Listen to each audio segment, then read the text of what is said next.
Oh, say, can you see by the dawn's early light what so proudly we hailed at the twilight's last gleaming, whose broad stripes and bright stars through the perilous fight for the ramparts we won were so gallantly streaming, and the rocket's red glare, the bombs bursting in air, gave proof through the night that our flag was still there. Oh, say does that star-spangled banner yet wave o'er the land of the free and the home of the brave? Big round of applause for American James. Excellent job. I've hosted players several times for him. Ladies and gentlemen, the director's checking into pitchers now. Going out tonight's ceremonial first pitch to kick off the action. Hello and welcome to Foundation Field for game number 2 of the GLSCL South Division Series as we get a first pitch just a bit outside. Very ceremonial here at the park. Everybody's, we're getting a second chance. Everybody buzzing here at the park. The boys are buzzing. The crowd's buzzing for the Joes to look to lock up the South Division Divisional Series and make their way to the championship. Blake Griffin, Luke Westpoli alongside. We are here from Hamilton. The Joes after a big win yesterday, 12-7, the win against the Settlers. But we've mentioned before, no home team has won a game in this series between these two. What are we looking for tonight for the Joes? Yeah, I just think they're looking for the start that they had yesterday. That was really what propelled them to victory because, honestly, it was very back and forth down the stretch. I don't think either team was really sound, especially defensively. We saw quite a few errors on both sides, and we just saw a lot of runs late in that game. But for the Joes, it didn't matter because of the start that they had, and that's been something that they've struggled with in their losses is starting very slow and not picking up until later. It seemed like when they've been able to put up a good amount of runs in the first few innings, they've really been set. That was the case last night. I'd imagine that's going to be the case again today. They're doing the lineups here at Foundation Field, so we'll do the same. Your Kettering Health starting lineups. Leading off, as per usual, Parker Lester. He'll play second base. In the 2-hole, Andrew Patrick will range the middle outfield in center. Nick Wimmers not behind the dish tonight, DH. And in the 3-hole, Steven Stigler in left. He'll hit cleanup. Batting 5th, Evan Ulrich. He's behind the dish tonight. Batting 6th, Tristan Melvin, making his first start of the postseason. He'll play in right. Sam Lowe, the hot corner man, he'll play 3rd and bat 7th. Clay Badalak, your shortstop tonight, he'll bat 8th. And rounding things off, the big man, Captain Canada, Cal Brazier, over there at first base. Leading the way for the Joes on the mound tonight is Clay Brock. We were quite unsure who we were going to see tonight, whether it was going to be Lazier or Brock, but not really a bad choice to be made. Both very good options. As we watch Clay Brock just about take his way to the mound. He does have a new pregame song that he's been talking about. Really trying to get the guys jumping. Talked to Tyler Thaman before the game. He said tonight's the night they break the streak, that they win for the home team. Yeah, this could be huge for the Joes. You think back to last year in that divisional series, they won in 2 games, and that provided them with such a huge advantage after that North Division series went 3 to get that off day before taking on the Lima Locos in the championship series. Hoping for the Joes they're able to get a win. Joes fans also rooting for the Lima Locos today at Simmons Field, as we would obviously love to see that North Division series go 3 games. And there's going to be no travel days in the postseason, so if both series end tonight, we could be on the air tomorrow. Who knows? It's very tentative and very quick moving here in the GLSCL, as they want to get this thing done as quick as possible. 6 straight games if need be. But we'll talk about Clay Brock a little bit.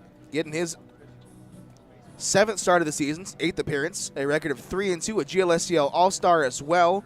Pitched a clean inning, just 1 walk, no runs scored in that quite interesting All-Star game that we thought we were going to see more offense. A 3.52 ERA in 30 2/3 innings pitched, 23 strikeouts, 6 walks, and 22 hits. We've talked about these Joes kind of trio of starters. Not a lot of guys you're going to get hits off of. Most of the time you're going to you're not going to get a lot of free bases. Most of the time you're going to have to hit them. Absolutely, and the free bases were a theme yesterday.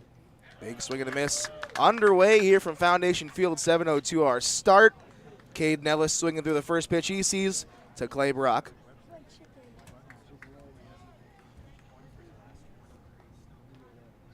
The 0-1 now make it 0-2 as Brock gets a foul tip to the backstop. Nellis having a rough time as he's kind of backed his way into the playoffs. Hitting 0 for his last 20 and 0 for 4 yesterday. Clay Brock looking to make a statement here with a big strikeout. Just going to miss off the outer edge.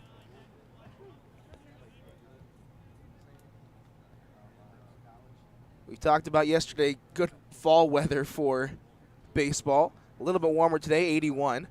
As chasing off the outside corner, Evan Ulrich out of his crouch early. As that's a big first strikeout, a statement from Clay Brock. Yeah, Clay looked really solid on that at-bat. 4 pitches on the strikeout. Had 1 offering just off the outside corner, trying to get Nellis to chase. When he doesn't, just try to blow it by him. Nick Lukacs swinging on the first pitch. Will require Sam Lowe to field it on the backhand. They'll fire across in time.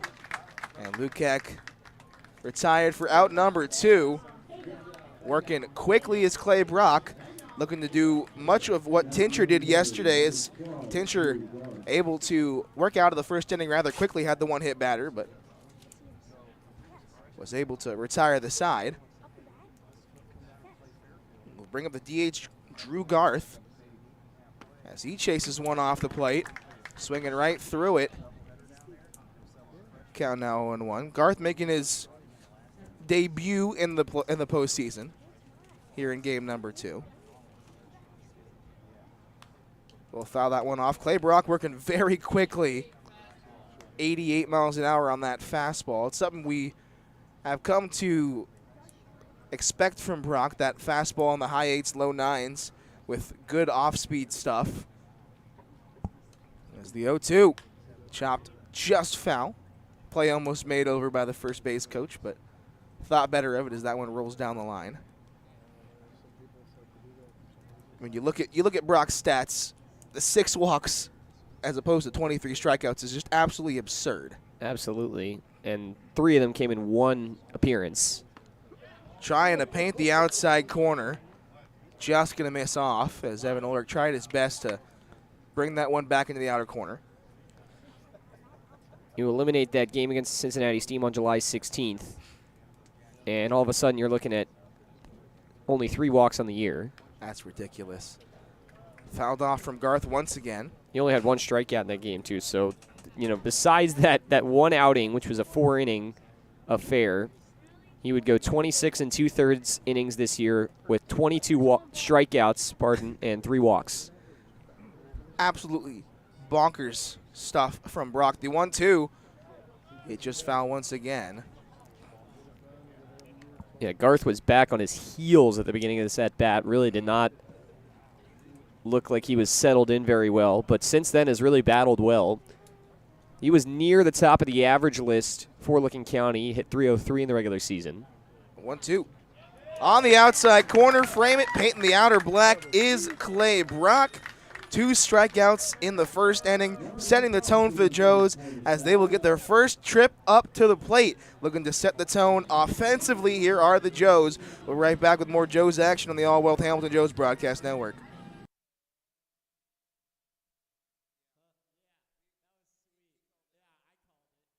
All Wealth Federal Credit Union is committed to providing for you.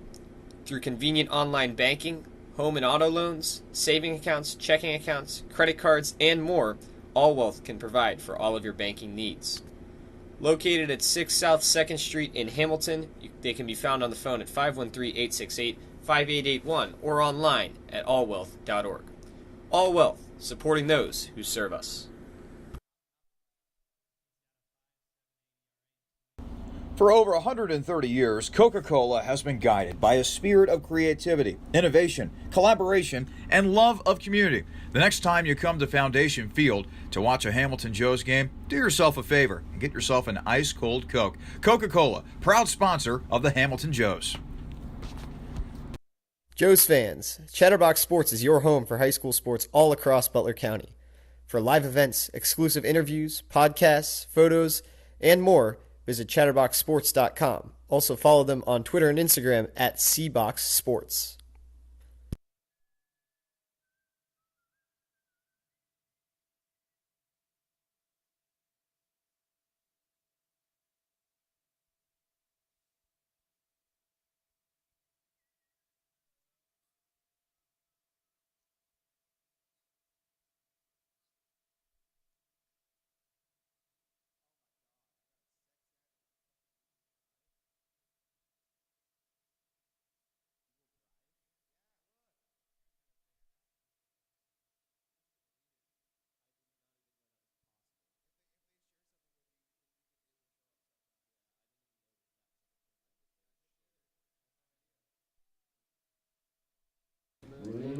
Back here in the home half of the first, Heath Mann going to look to lead the way for the Settlers after a quite an interesting game for pitchers in Denison. Cunningham, who started last night, gave up 8 hits, 3 walks, and 6 earned runs as the Joes kind of exploded offensively, much like we're used to seeing them at Denison. That's 26 runs in the last 2 games at Denison. Leading off Parker Lester. Gonna foul one off. Strike number 1. Lester on a roll, 10 for his last 26, including a couple of hits yesterday and an intentional walk that went against the Settlers. The 0-1 gonna miss way off. Man has struggled against the left-handed hitters this year. He's got a .424 opponent average against lefties and also walks 10% of left-handed hitters. Came in with a 5.78 ERA. Yeah, not the guy we thought they were going to put on the mound, as that one will miss off. Our director of analytics was very confident we would see maybe Gindra tonight, in his professional opinion. A 2-1 to Lester, right down the middle. Lester moving the hands out of the way. The count will move to 2-2. The Joes just looking to do what they do best when they win baseball games, and that's jump out early. 4 runs yesterday. Saw them jump out a couple of times in that 3-game winning streak last week. As the 2-2 in the dirt now fills the count at 3-2. Almost the same sort of outfield tonight for the Settlers. The only change, Kaplan behind the dish and Swanger in center instead of right. As the 3-2 gonna miss inside for ball 4. Parker Lester reaching base once again. That's a great at-bat, too. Because not only do you walk, you get the base runner, but you really make Mann use everything he's got. You allow your guys to see everything that they're going to get in terms of pitching. Great way to get aboard for Parker Lester to start things off. Bring up Andrew Patrick, who maybe besides Stickler was the man of the hour. That was his breakout game yesterday for sure. That one's fouled off. 0-1 our count. Andrew Patrick, Parker Lester, and Steven Stigler all at the top of the playoffs leaderboard so far.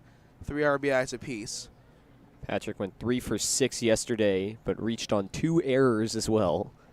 Parker Lester, a fake move, just a start-stop, maybe to fool Kaplan and maybe not framing something. Does the job well as that one misses low. And additionally, one of those errors was probably a single. Objectively, hits and errors are something that are typically the scorer's decision. Is that one pick-off move? Parker Lester always looks surprised when they pick over. But Patrick, the other error was definitely an error, and that was a turning point in the game. Yeah. When he came up with the bases loaded after Lester was intentionally walked, hit a fly ball to shallow center that ended up getting dropped. 1-1 going to miss outside, trying to establish that breaking ball as man, and has not really been able to do so successfully so far, throwing the other batter's box to Parker Lester, and now that one's sliding off the plate as well. 2-1 our count. Parker Lester's jumping over there at first as Parker Lester, or Andrew Patrick, going to foul that one out of play.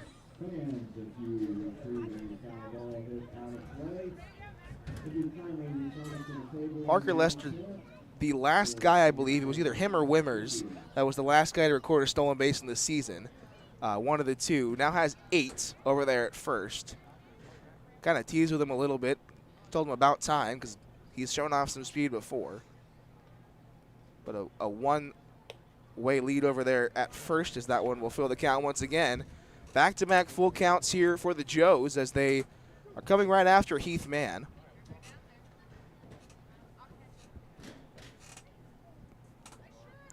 We're all full at 3-2. Runner at first, Parker Lester. Full count, hitting the left field. Cope coming in. That's going to drop in front of him. Able to flip a bloop single over the shortstop, Lukac. Will put runners at first and second, and Andrew Patrick just continually finding gaps. Yeah, he actually caught that ball really hard off the handle of his bat.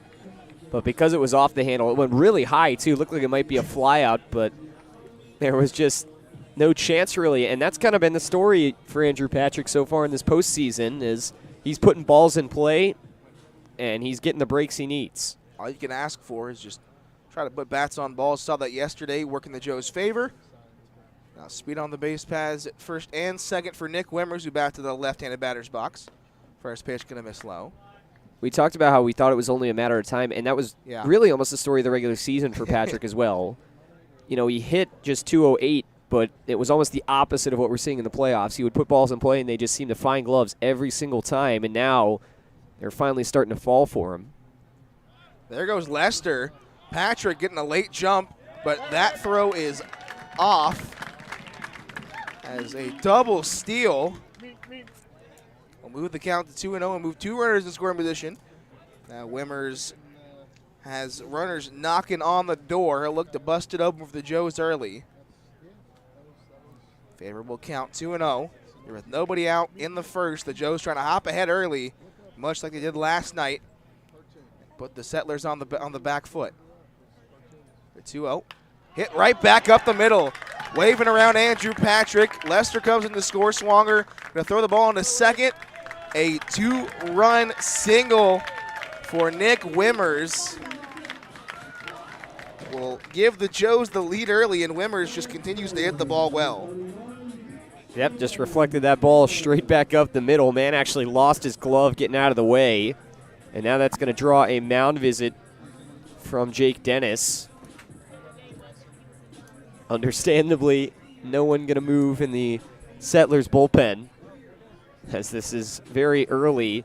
You think with a guy like Mann in the game that this may be a bullpen type of day where the Settlers are just going to try to get through it and use as many arms as they need to. Obviously, your back's against the wall, your season's on the line. You're going to use as many arms as you need to and worry about the next day when it comes. But this is, you know, way too early to have anything go on with your pitcher. You need him at least to get you 2, maybe 3 innings in off the start.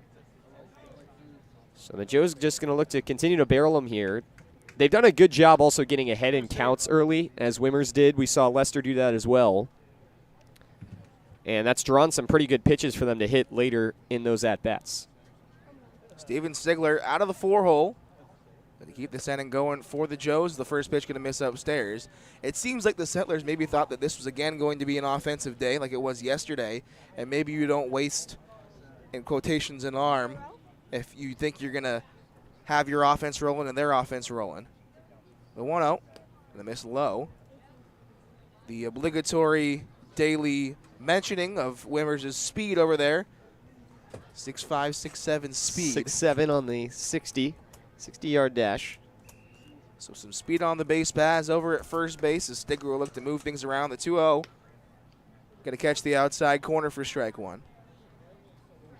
Stigler, on our post-game interview yesterday, we mentioned had 3 RBIs. Went 1 for 1, but had 3 walks? 3 walks. 4. 4 walks and a sacrifice fly. As he was just seeing the ball really well, he'll foul that one out of play. He mentioned he really only got 1 pitch he wanted the entire game, and that was the one he singled on. Always good to have discipline and back-to-back at-bats, as Wimmer is probably one of the best disciplined batters you're going to see. The 2-2 almost reached at. They're going to check over to the first base umpire. He'll say no, he didn't go, and that'll fill the count once again. Full count number 3 here for Heath Mann as the pitch count has rose up to 20 with nobody out here in the first. 3-2, Wimmer's getting a big lead. There he goes. Pitch upstairs won't matter. Wimmer's still hoofing it there into the bases. As Stickler just continues to see the ball well. Walk number 5 of the playoffs and back-to-back games will bring up Evan Ulrich.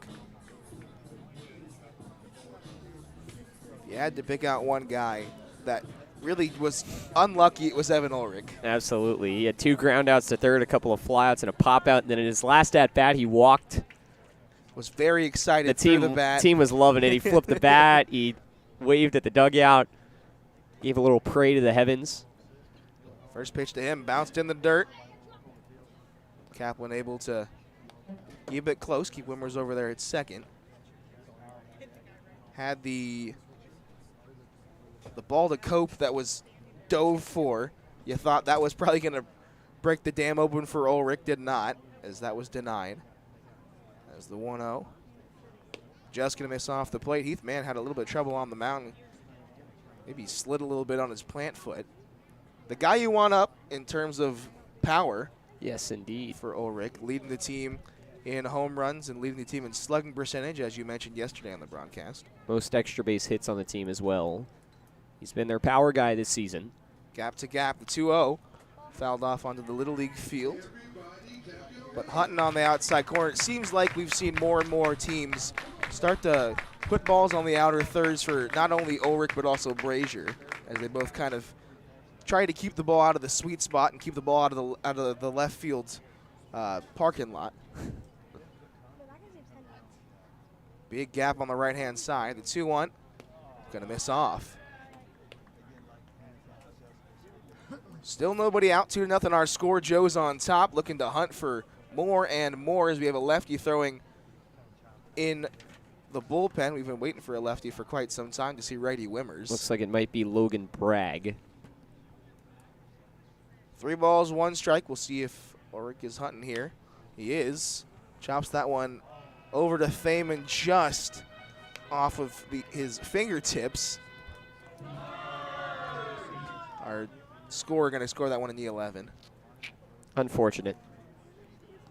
I think it was hit too hard. I don't think that's his fault. Full count, 3-2, nobody out. Ulrich battling in this at bat. Would love to see him punch one the other way. He's started to do that more consistently. That's the 3-2. Chased off the plate. Big strikeout for Heath Mann, gets him the first out of the inning. We'll bring up Tristan Melvin. Tristan making his playoff debut.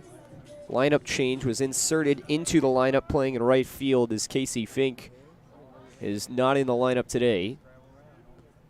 Yeah, saw him in a sling, which is not something you want to see. And that's just unfortunate. It's the first pitch to Melvin. Swung on a miss for strike 1. But Melvin did definitely deserve a lineup spot. Yeah. As he's just kind of been waiting in the wings and didn't really do anything wrong necessarily to fall out of that spot. We saw him sub in a few games ago in his first game back from injury in Xenia and hit a bomb over the left field fence. There's the 0-1. Just going to miss it off the plate, 1-1. Yeah, absolutely crushed that one in Xenia. Wimmers hit a home run that night too. Yep. And we thought that might be the hardest ball we saw hit all night, and And then Melvin, maybe save for top that later. Andrew Patrick's foul ball that we saw hit. That might be the hardest we've seen hit all season. And that one will miss off the plate. Yeah, you mentioned hasn't done anything wrong to not be in the lineup. It's just kind of a logjam above him with Grant Miller and Bennett Clement, who were above him earlier. It was hard to take those two guys out of the lineup. But every time he's got a shot, he's performed, and performed well. There's a 2-1. Gonna miss low.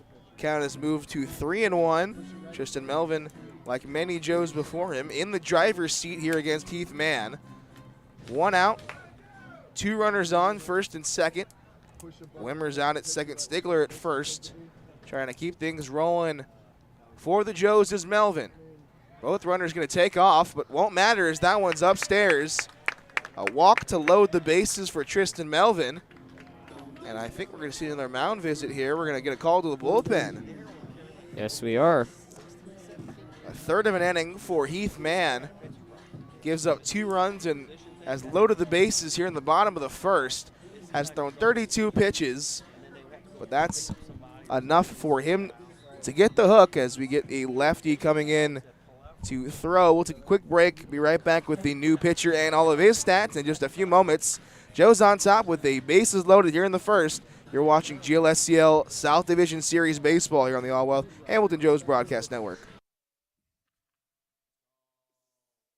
Are you switching or looking for a new bank? First Financial Bank is the perfect fit because they put you first. Their 3 goals is to stay flexible to serve your needs, invest in the community financially and personally, and they tailor their services to your needs. First Financial Bank. When it comes to managing your money, they make it easy, fast, and secure. Kettering Health Hamilton at Fort Hamilton Hospital, founded in 1929, is dedicated to providing Butler County with community-focused health care. With skilled specialists and cutting-edge technology, they feature advanced wound care, emergency care with a Level 3 trauma center, heart and vascular care, maternity care, and orthopedics and joint replacement. Visit them at 630 Eaton Avenue in Hamilton or give them a call at 513-867-2000 for all of your healthcare needs.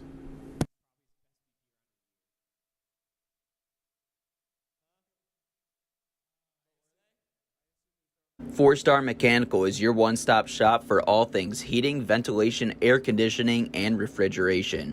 With over 100 combined years of industry-specific experience, they're equipped with the design and job site knowledge to complete every project from concept to routine maintenance. Call them at 513-737-1008.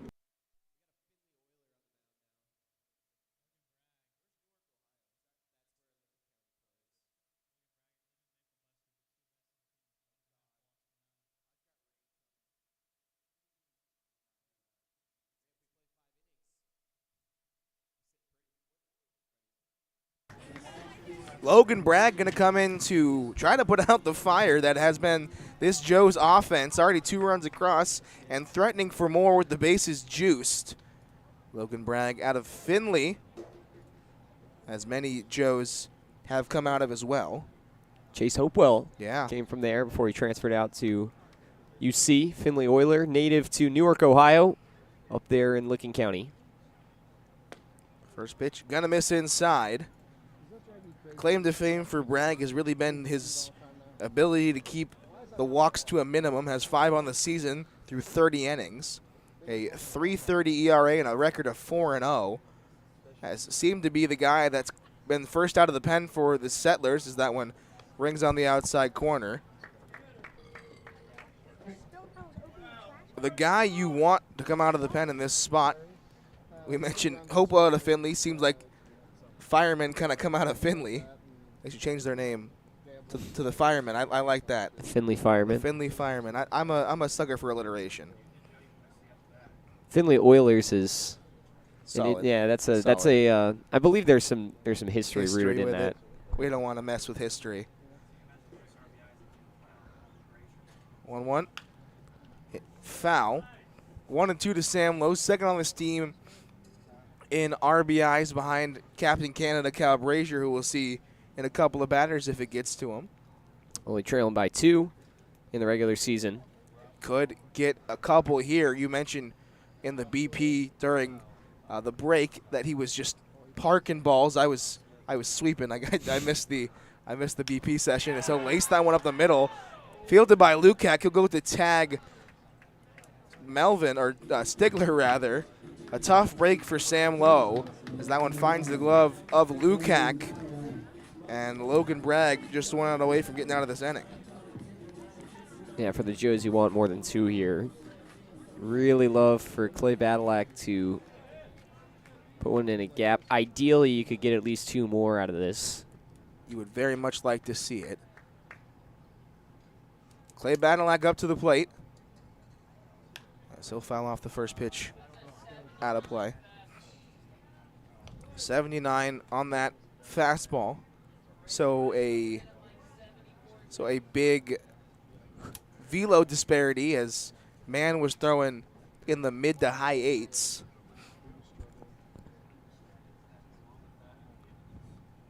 The 0-1. Big swing and a miss. Breaking ball on that one. Changing speeds for sure is Logan Bragg. Kind of like looking to keep things rolling. Had a single and a double yesterday. Had an RBI as well. Cranked one in the right field in the 4th. The 0-2. Lukac on the backhand will have to go across the diamond and does so successfully for out number 3. So Bragg comes in and puts out the fire. The Joes do scratch 2 across. They leave the bases loaded. They lead 2-0 as we go to the top of the second. Clay Brock looking to pitch with the lead. We'll be right back for more South Division Series baseball here on the All Wealth Hamilton Joes Broadcast Network.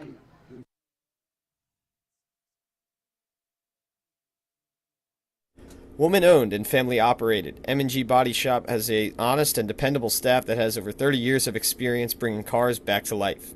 M&G Body Shop can get your car back safely on the road, providing a wide variety of services including bodywork, frame adjustment, painting, total loss evaluation, window and glass repair, collision repair, alignment, insurance claim reports, and paintless dent repair, and more. Visit M&G Body Shop at 12018 Hamilton Avenue in Cincinnati or call them up at 513-851-9056. Are your clothes still dirty after going through the wash? Is your fridge failing to keep things cold? Pay Appliance Service offers superior home appliance repair in Hamilton, Ohio, so you can get on with your day-to-day activities. They are a family-owned company offering fast and reliable appliance repairs. Their skilled service technicians work on a wide variety of brands and home appliances, providing quality repairs on everything from dishwashers to microwaves. Go to their location at 780 South Martin Luther King Jr. Boulevard or contact them at 513-285-3519.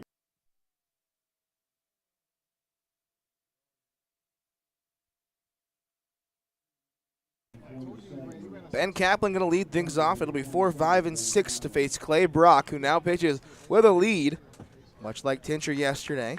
A couple more runs for Tincher last night as the lead was 4-0. The first pitch to Kaplan on the inside corner. Clay Brock back to business. Kaplan behind the dish tonight. Started as well yesterday as that one rings on the inside corner as well. Kaplan just the one single yesterday. Reached base 3 times, fielder's choice, and a walk as well. Clay Brock looking to make quick work as that one fouled at the plate. Count stay at 0-2. We talked about Brock's ability to work quickly and get strikeouts and keep runners off base. Almost exactly what you want after yesterday. Yep. Just the guy to throw out a buzzsaw and just hope your offense puts up a lot of runs so you can pull them earlier and maybe use them a little later. There's the 0-2. Gonna miss low. We will periodically tell you how the game at Simmons is going. As we just checked, it is 0-0. The 1-2. Bounce knocks off the face mask of the home plate umpire. Look, we have our umpires. Kyle Oldegas at home. Ron Black, who was behind the plate yesterday at third base, Scott Wyckoff at first, three-man crew in the playoffs. We love three-man crews. Get both lines covered well as the 2-2 fouled out of play into the parking lot. We'll see if that one negotiates cleanly. Just missed a car. Whew. A dangerous parking lot here at Foundation Field. If you drive a black Jeep, it just got over your hood. Tyler Thaman? Not no, Tyler he's parked Thaman. in the coach's spot. Not Tyler Thaman. The 2-2. Gonna miss low, fill the count at 3-2.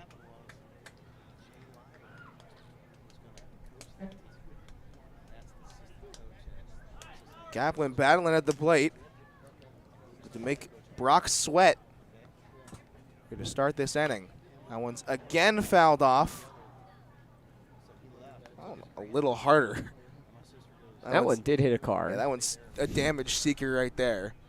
Some would say an ugly finder. Battling 3-2. That's 3-2. Again fouled off. Kaplan. Drive it at the pitch count here of Brock. And he's been pushing them all the other way, too. So we pitch number 10 for Kaplan. We'll see if Brock continues with the fastball, if maybe goes with some off speed. As again battling for Kaplan. This is not what you want to see with the pitch count going up for Brock. Yeah, after that really quick first inning. Has thrown more pitches in this inning to Ben Kaplan than he did the whole first inning combined.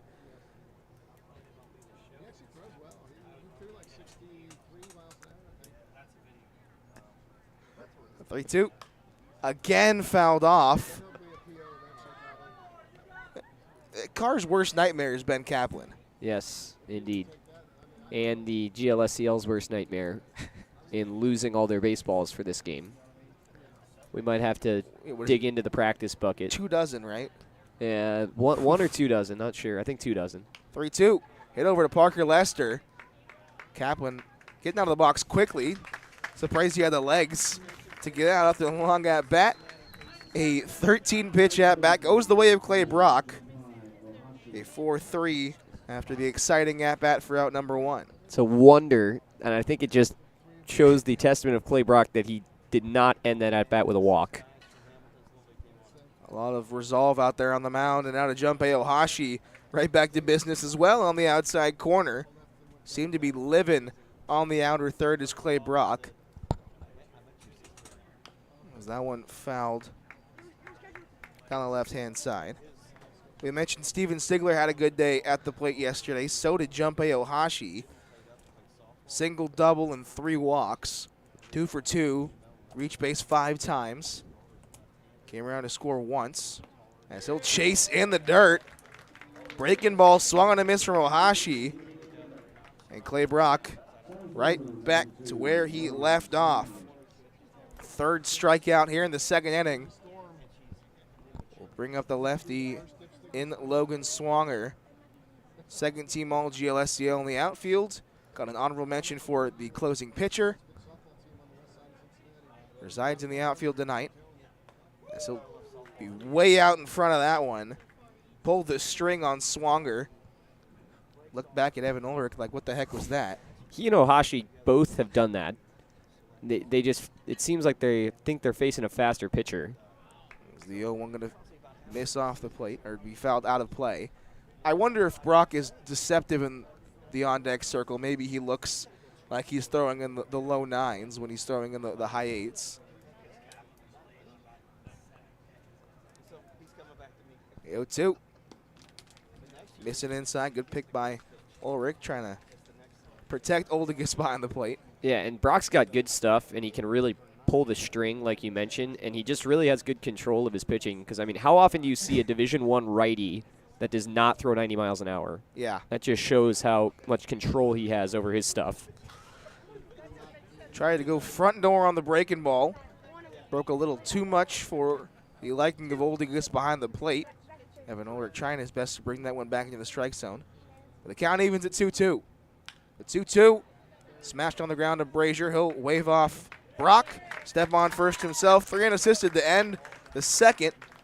A more labor-intensive inning in some regard for Clay Brock with the 13-pitch at-bat to Kaplan, but able to get out 1-2-3, and we'll go to the bottom of the second. 2-0 our score. Joe's looked to tack more on. You're watching the GLSCL playoffs here on the All Wealth Hamilton Joe's Broadcast Network. Planet Fitness strives to create a workout environment where everyone feels accepted and respected. That's why at Planet Fitness Hamilton, Ohio, we take care to make sure our club is clean and welcoming, our staff is friendly, and our certified trainers are ready to help. Whether you're a first-time gym user or a fitness veteran, you'll always have a home in our judgment-free zone. Hungry Joe's fans, stop by Richard's Pizza before, during, or after the Hamilton Joe's game. Order a pizza that was voted #1 best pizza in Butler County, or order one of their famous Italian steak sandwiches at Richard's Pizza, located on 417 Main Street. You can order online or stop by Richard's Pizza for your next delicious meal.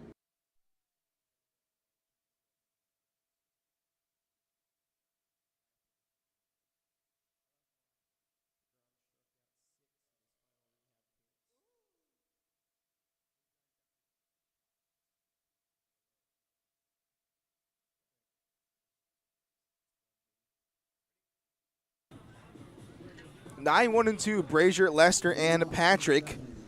As Logan Bragg back out there for inning number 2. Couple of guys changing to the notorious B.I.G. as their walk-up songs. Cal's always been a guy to throw it back a little bit. Had Nirvana, had Soundgarden, as that one's going to miss off the plate. And a couple of Jay-Z songs, and now Biggie. The 1-0 to Brazier will face the lefty. Favorable matchup for him. We'll look to hunt a Brazier bomb here in the second, as that one will miss inside. 2 balls, no strikes. Logan Bragg came in and put out the fire, got an L6 and a 6-3 with the bases loaded to hold the Joes at 2. So that one's crushed out in the center field. Going back is Swanger. He'll be a couple steps before the warning track. Actually, we'll finish on the warning track. Hit it to the wrong part of the ballpark, did Cal Brazier, and he's an F8 for out number 1. Yeah, he hit that ball hard. Didn't really swing hard, caught it off the end of the bat, but like you mentioned, just kind of put it in the wrong spot. It happens. But we've talked about it time and time again, how Brazier's at-bats just look a million times better than what they did at the beginning of the season. Absolutely. We'll bring up Parker Lester for his second at-bat, now facing the lefty as he fouls off the first pitch out of play. Only got his 1 inning against right-handed pitching, and he walked. Surely not too happy about that. 0-1.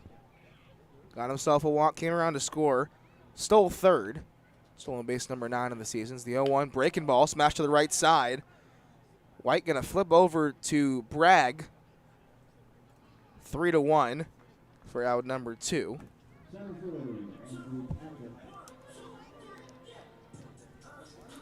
We'll bring up Andrew Patrick. We'll look to keep things rolling for himself. Fourth hit of the season came, or fourth hit of the playoffs rather, came in inning number 1 as he bats now in the second. Taking a long time to dig himself into the box. All turf here at Foundation Field on the infield. So not really digging yourself in, I suppose, as that one will miss off. But it is routine. Yeah, I was going to say, it's always funny to watch guys go into the box when they have routines that were clearly developed on dirt fields and then come in on turf and brush non-existent dirt around. Swinging right through that one is Andrew Patrick as the count moves to 1-1. Bragg has done a good job of keeping this handful of Joe's batters off balance. This is the 5th batter he's faced. As the 1-1 fouled out of play.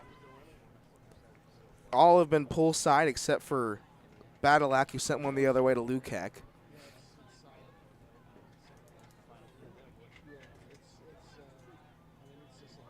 Sun beginning to set here at Foundation Field. It's been a battle with clouds and possible rain that's been pushed back and back and back all throughout today.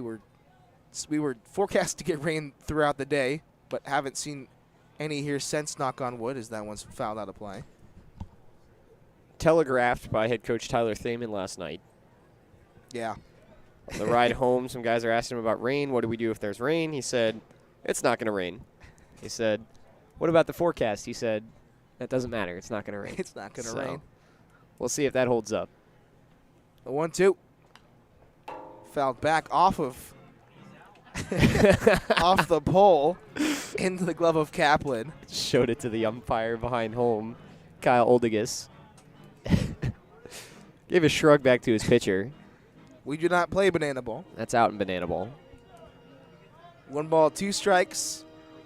Andrew Patrick looking to extend this inning for the Joes. Logan Bragg looking to hang a big 0, as that one will miss down low.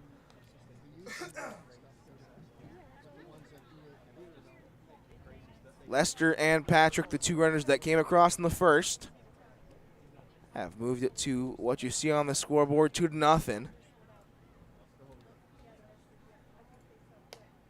As the 2-2 misses off the plate. Logan Bragg missing and filling the count at 3-2.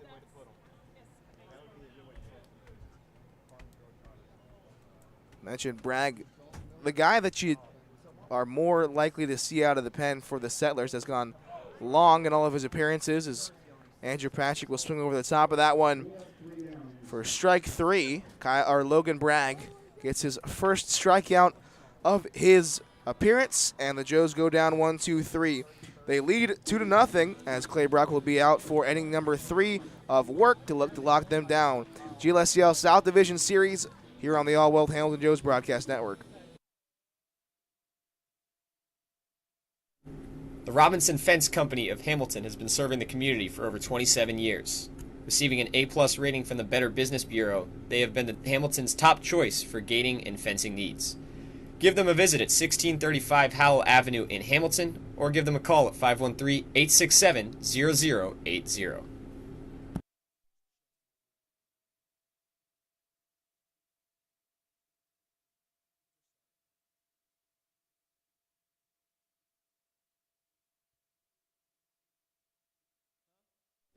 At Smoothie King Fairfield, we believe in helping each guest meet their health and fitness goals. That's why our ingredients are chosen carefully, and every one of our blends is crafted purposefully so you can rule the day.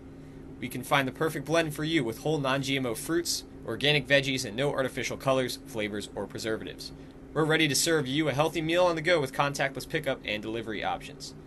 Visit us at 8744 Michael Lane in Fairfield, Ohio, or give us a call at 513-829-0824. Smoothie King, smoothies with a purpose. Logan White going to lead things off for the Settlers, as Clay Brock has been a buzzsaw so far. Big 0 in the run column. As that one hit in the air, giving away out there to Melvin, who ranges under it for the first out. 1 pitch, 1 out. A change of pace from the 13-pitch leadoff in the second to Kaplan. But similar to that first. Yeah.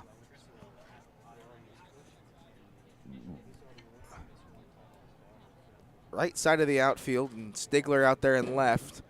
A lot of speed. And you start to see a lot of guys who don't run super hard out of the box because they kind of know that if it hangs in the air too much, it's getting caught. Have replaced Grant Miller out there, who is probably one of the best range-wise I've seen in center field, as that one hits the inside corner to Twain Cope. 7-hole hitter, 8-hole rather, for the Settlers. The 1-1. Got it on the ground to Parker Lester. Will field that one, throw across his body. We'll retire Cope for out number 2. Clay Brock working quickly and working efficiently. Pitch number 36. This will be 37 to Adam Crawford here in the top of the third.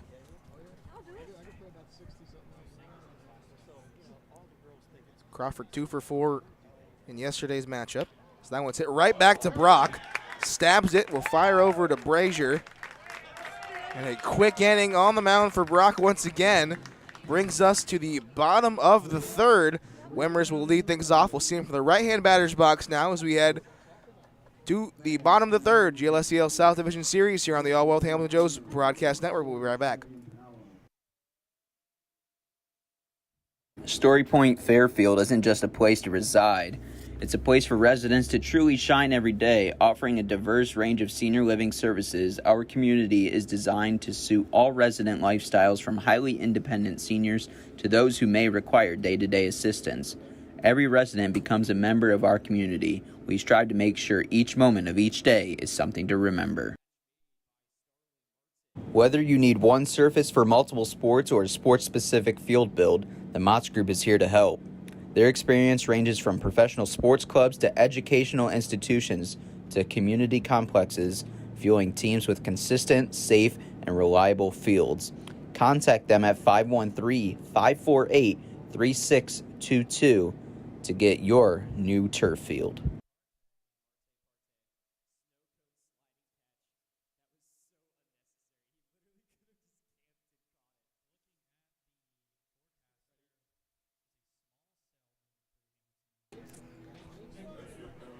Well, man of the game so far, Nick Wimmer is going to stride his way into the box now on the right-hand side.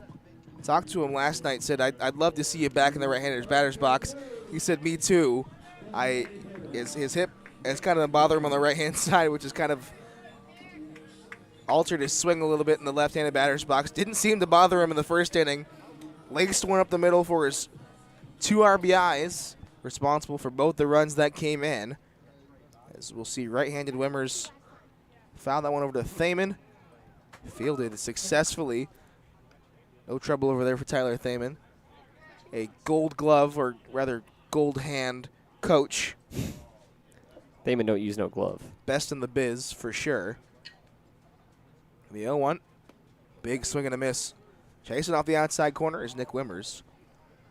Have to say it, that it's been going around in the dugout that righty Wimmers does not get out. Saw him almost hit for the cycle out of the right-handed batter's box in Xenia as that one misses off the plate.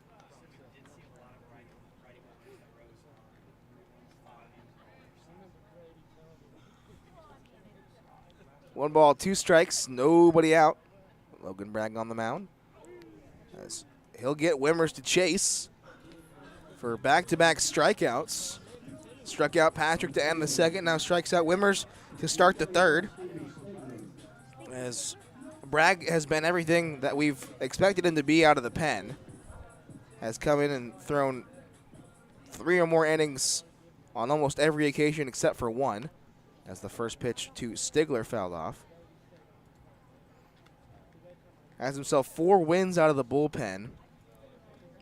Has really been a cork that has been inserted into holes to allow the Settlers offense to come around as Stigler hits that one on a couple of hops to Lukac. He'll have to fire across the diamond and does so successfully. A little spin over there from Logan White. And now out number 2. Lukac able to make those throws consistently after having a couple of missed throws from the left-hand side of the infield yesterday. Settlers, a couple of errors on the infield and a huge one in center field. Evan Ulrich now to the plate. He'll watch that one low for ball 1.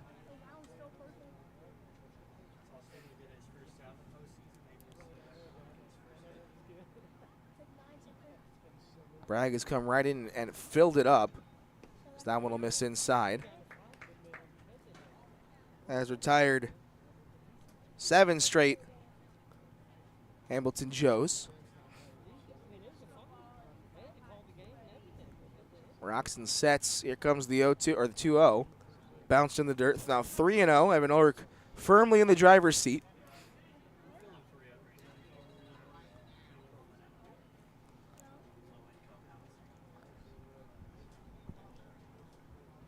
The 3-0 taken all the way as the breaking ball caught every part of the zone and hung. That's a ball you don't want to see too often if you're the Settlers pitching coach. As the 3-1 crushing the left field. Cope going to turn around. We'll see his numbers as that rolls all the way to the wall. The extra base leader for the Joes keeps producing as he puts one off the wall for a 2-out double. Well, Blake, you almost spoke it into existence. That pitch that was thrown by Bragg was probably one that you're only going to want to see on a 3-0 count. He threw it, and then he almost tried to test Ulrich and threw it again. And that time Ulrich had the green light, bombed that one over the head. It initially looked like it was probably going to find the glove of Cope, but then eventually he just kept tracking back farther and farther and then turned around, and all of a sudden it's behind him. Tristan Melvin looking for an RBI here in the third as that one misses low. I think the only reason that that ball didn't reach the netting and out of here was because it was a little more low than it probably should have been. Yep. 2-0 our score, 1-0 our count to Melvin, who is very good with runners in scoring position, as we'll see the breaking ball miss up. 6 for 12 with runners in scoring position.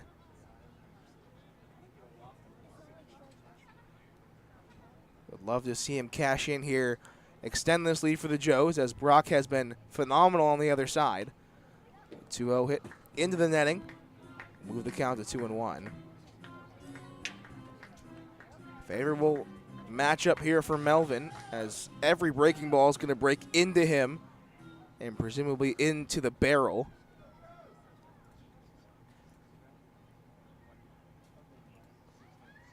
Two-1. Just going to miss up. And now a 3-1 count. Melvin in the driver's seat.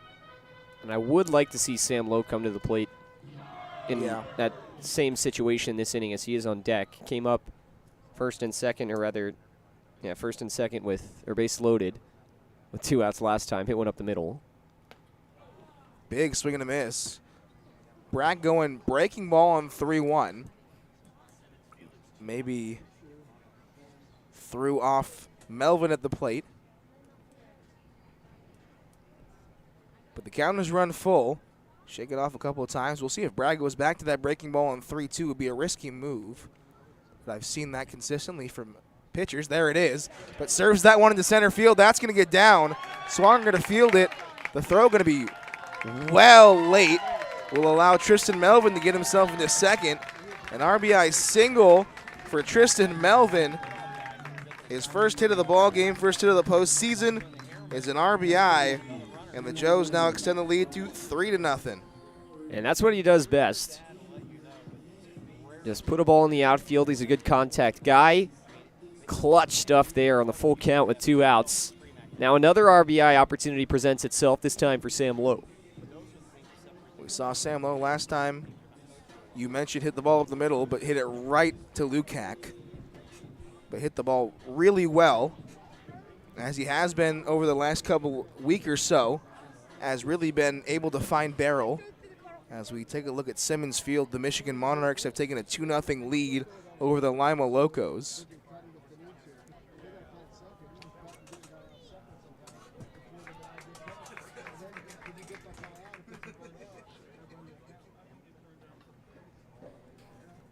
Want to know our count to Sam Lowe. As they look to put a ball in the outfield.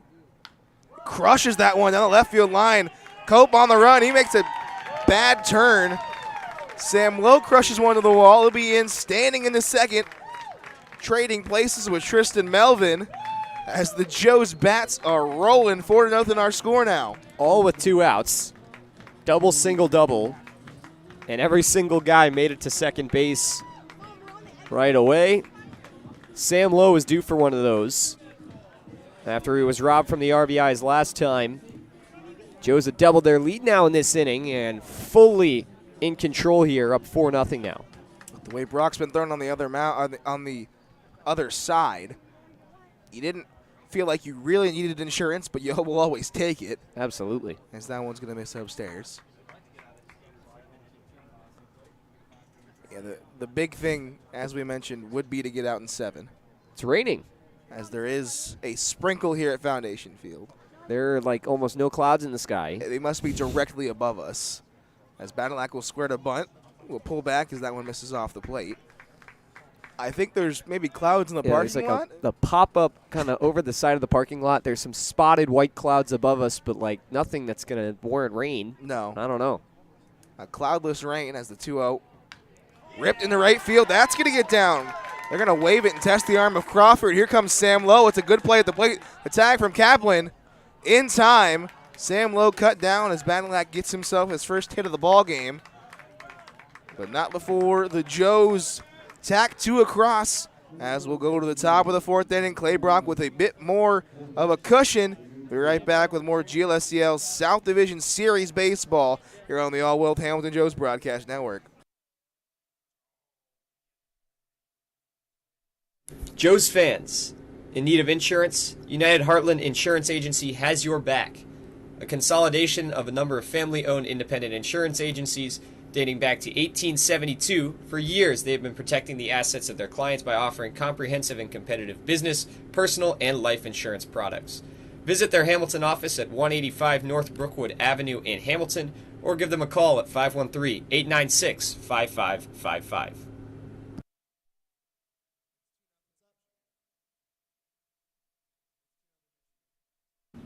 Butler County Mental Health and Addiction Recovery Services, in partnership with the community, is here to provide comprehensive recovery-oriented system of care and prevention. In addition, we continuously improve the quality of life of Butler County citizens through the support of addiction and mental health recovery services. Butler County Mental Health and Addiction Recovery, a proud sponsor of your Hamilton Joes.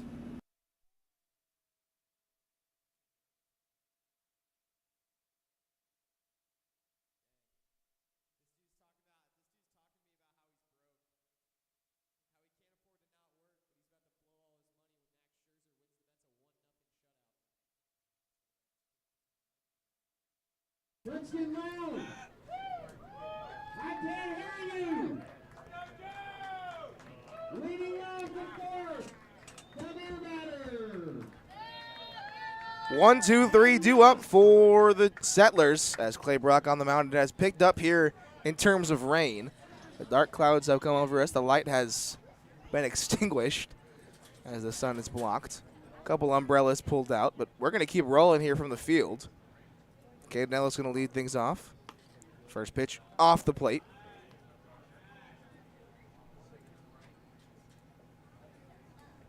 We have never seen a rain out here at the field, as we knock on wood, but it's always, we've seen a couple delays. The 1-0 hitting the right field. That's going to be the first hit of the game for the Settlers. They test the arm of Patrick. He's going to spin around, but Nellis in there with a double. That's really, really unfortunate. That ball hit real hard. Yeah, Parker Lester almost got to it. I don't think either outfielder for the Joes really reacted to it well because they didn't think that was going to leave the infield. And then when it did, because they were so far away, that allowed Nellis to get in for second. So the no-hitter and the perfect game off the board now as Brock goes 3 perfect innings. Cade Nellis, the leadoff man, out at second, has given the Settlers some life here in the 4th. 4-0 our score. The Joes have scored 2 in the first and the third as Clay Brock rings one in there for strike 1 against Lukac. 0-1 as Brock looks to return to business. Retired 9 straight Settlers before Nellis doubled. Nellis with a big lead out there at second. He's going to try to take third. The throw in the dirt. Almost sliding off the base. The throw late. Nellis in there with the stolen base. Had a stolen base yesterday as they were not holding the runner on whatsoever. Duties would normally go to Parker Lester as it's coming down here at Foundation Field. That one will miss off from Clay Brock. Well, I say coming down. This is more of a Washington rain. It's not a Midwest rain, but it is harder. As that one going to be fouled off.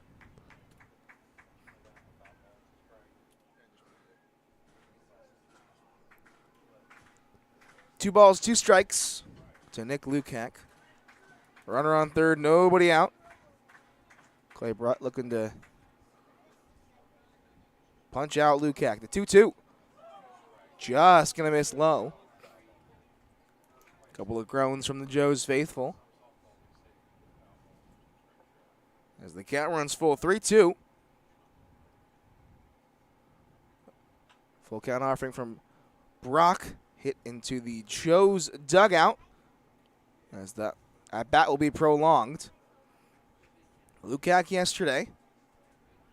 2 hits, single and a triple. Came around to score both times. As the 3-2 hit high into the air out and left. Stigler going back. He's all the way to the warning track.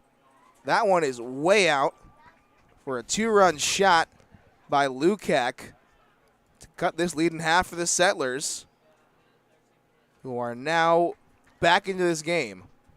That's what Licking County needed. Finally got to Clay Brock. It's the second home run, I believe, that Clay's given up this year. And it just gets both those runs back. You have to wonder if maybe if it's not raining, you don't see Brock kind of fill up the middle of the zone. He's looking like he doesn't want to throw anything away, as that one's set in the left by Garth. Well, one hop in front of Stigler. He'll get that one back into the infield. And 3 straight hits for the Settlers, double home run and single. We'll bring up Ben Kaplan. It looks like Brock is most definitely filling up the zone a lot more in the middle of the plate, considering he doesn't want to spike anything or throw anything away. So you may see him find a couple more barrels in this inning as Kaplan continues where he left off. Fouls that one over into the parking lot.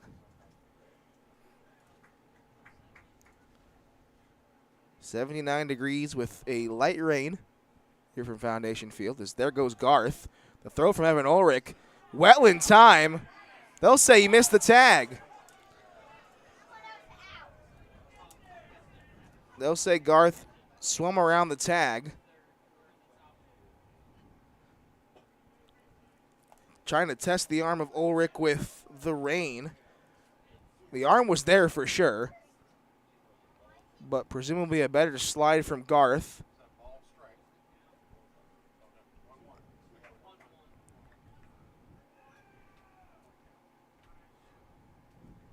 Kaplan along that bat in his first. Ended up grounding out to Parker Lester. As that one will find the outside corner. Clay Brock finding the zone consistently here, but has found a couple barrels. Nellis a double, Lukac a 2-run shot, and Garth a single. Still nobody out here in the fourth as the Settlers have cut the lead in half. That one's chopped to the right-hand side. Brazier going to have to flip over to Brock. He'll have to cover. Finds the bag successfully for out number 1. Does move the runner over to third for Junpei Ohashi. A productive out for Kaplan.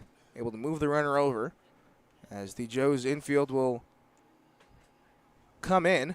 Try to cut off the run at the plate if necessary. Yep, just get the sense that that's an important run.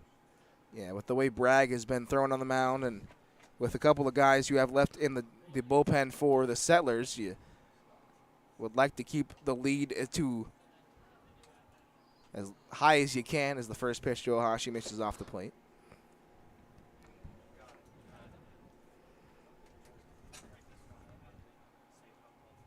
The 1-0 from Ohashi hit out to Stigler, who slips. That ball is off the wall. Ohashi in his second with an RBI double. And the Settlers continuing their hot inning. Get an RBI double from Ohashi. The lead now 4-3. Have completely gotten to Brock here in this inning.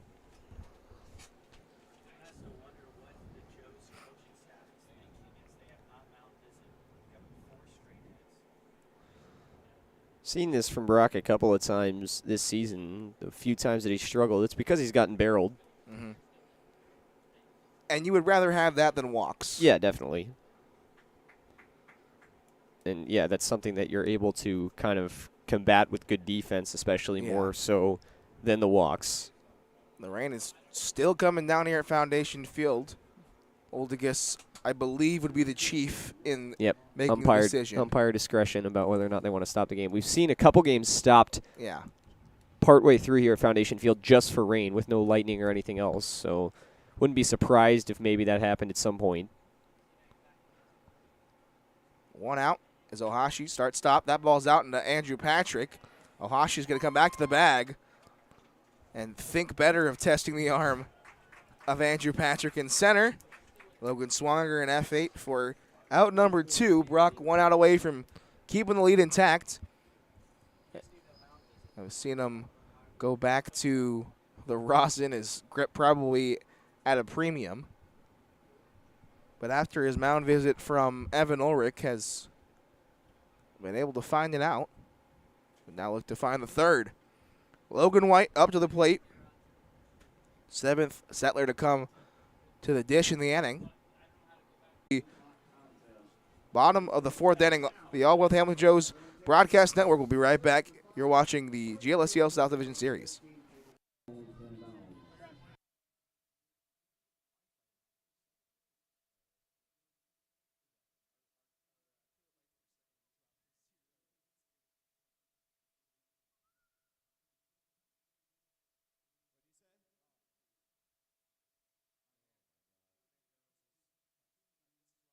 Bridgewater Falls offers guests a unique shopping experience with more than 30 shopping destinations, including Target, JCPenney, Ulta, Best Buy, Michaels, Dick's Sporting Goods, and many more. Bridgewater Falls also has a wide variety of delicious dining destinations. From burgers to pizza to sushi, experience all the flavors of Bridgewater Falls. Bridgewater Falls is located just off the Butler County Veterans Highway, Ohio 129, at the corner of Princeton Road and Bypass 4. Come experience a great shopping, dining, and services in the heart of Fairfield Township, Ohio.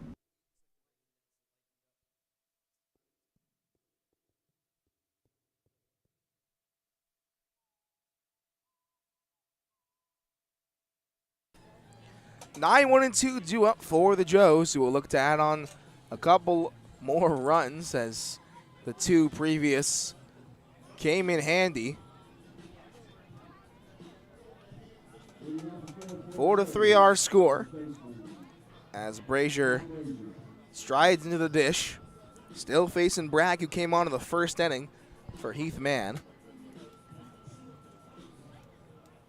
Would love to see him find a gap, get something rolling for the Joes here in the 4th. First pitch bounced in and actually clips some. So 1 pitch and a base runner for Cal Brazier, who continues to reach base, whether that be single, walk, hit by pitch. I've really seen him put together a lot of good at-bats and reach base. That's what you want with the top of the order coming up. Looking to negate everything that came across in the top of the inning. And mostly get the momentum back into your hands. That feels like kind of the priority for the team right now. 100%. Parker Lester will look to do just that. First pitch to him, fouled back into the glove of Kaplan, actually bounces in front of the plate. See the big man for the Settlers up in the bullpen, Jack Thunberg. A man to rival the tall arms of the Joes. 6'6" or 6'7", I believe. As that one will miss off the plate. Thunberg 6'6", 255. 1-1 our count. Parker Lester looking for his first hit of the ball game as Ben 0 for 1, did walk in the first, came around to score those first of the 2 runs. As he'll take a cut and a miss in that one. Thunberg is a lefty, so we continue to see righty wimmers. 1 ball, 2 strikes. Bragg with 2 strikeouts, has all of the strikeouts from the Settlers staff, as Mann came in, gave up 3 walks and 2 hits to give up 2 runs.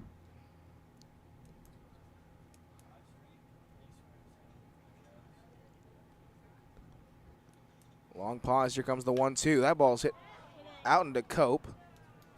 He'll settle under it. Made the catch for out number 1. Some extend the arm. Fair catch signal. Yeah, a little fair catch. College football coming up right around the corner. Yes, sir. Second best season in my opinion.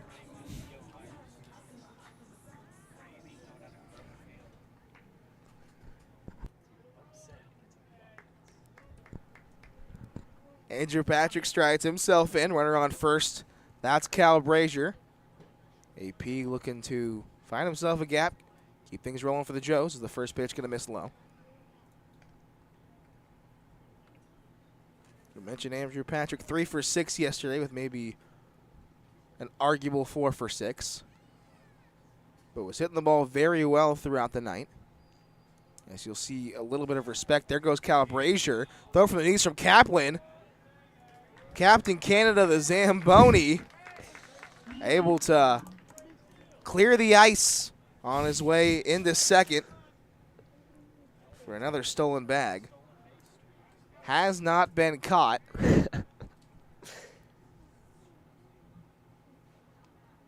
As the count moves to 1-1, Andrew Patrick now in an RBI situation. Long pause. Logan Bragg trying to get the pitch he wants. Here comes the 1-1.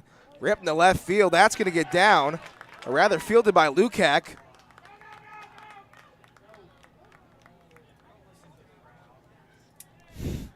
That is one of the weirdest singles I've ever seen. Yeah. I couldn't have put that any better. Lukac with probably the best range out of a shortstop that we've seen, able to keep that one in the infield in quotations. Yeah. And by virtue keeps Cal Brazier at second. Yeah, I mean, if Cal goes off the rip there, he makes it to third, but that ball looked like it might have been caught. It was kind of hit right in the middle of the 5-6 hole, and then Lukac ended up playing it on the hop, probably about 10 feet into the outfield. Looked like he was going to try to make a hero play that would not have been even close to first, and instead just kind of trickled it into the infield. Righty Wimmer's up to the plate. He'll foul off the first pitch he sees.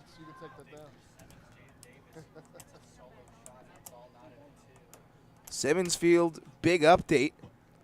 2-2 our score. The Locos have fought their way back.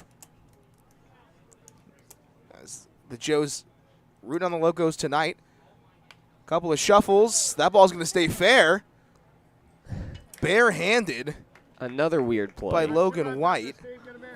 You double steal, you hit a liner, and you think, uh-oh. And then that ball one hops, takes a weird bounce on Logan White at first. You think maybe it'll get by him? Nah, he just flares the arm out and is able to barehand it. This is the strangest inning. Now, Mr. Consistent in the playoffs, Steven Stigler coming to the plate. 2 in scoring position for him. Has only been retired once. That came in the third inning. A 6-3 put out. I'd love to see him poke one to the outfield, score 1, possibly 2. Big old lead out there for Andrew Patrick. Can definitely score. He'll foul that one off the face mask of Kaplan. Almost made Bragg pay, as that one was another breaking ball that missed up in the zone.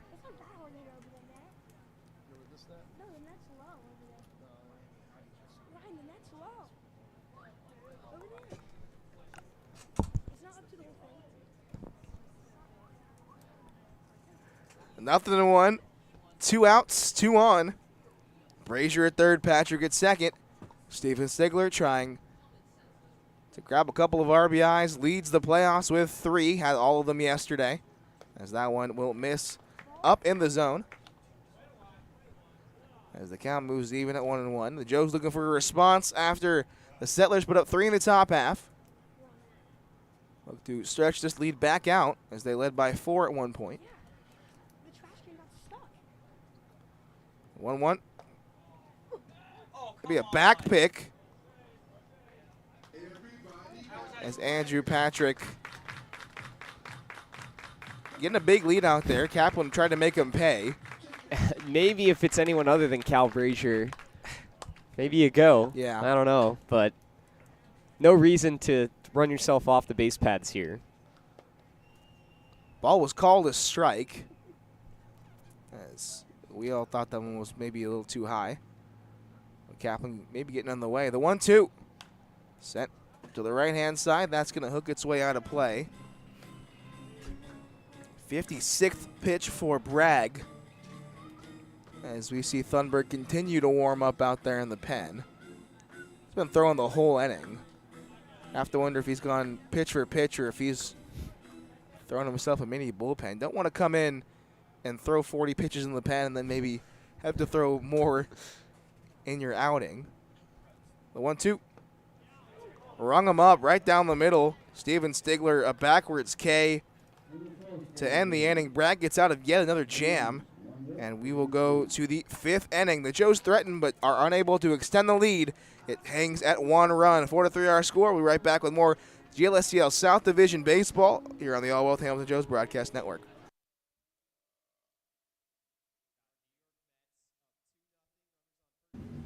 At Brown Dawson Flick Funeral Home, we don't just care for the recently departed. We serve those who held them most dearly. Our families have known since 1935 that they can count on our honest and respectful staff to provide only the highest level of service. The kind of service that you can't get just anywhere these days.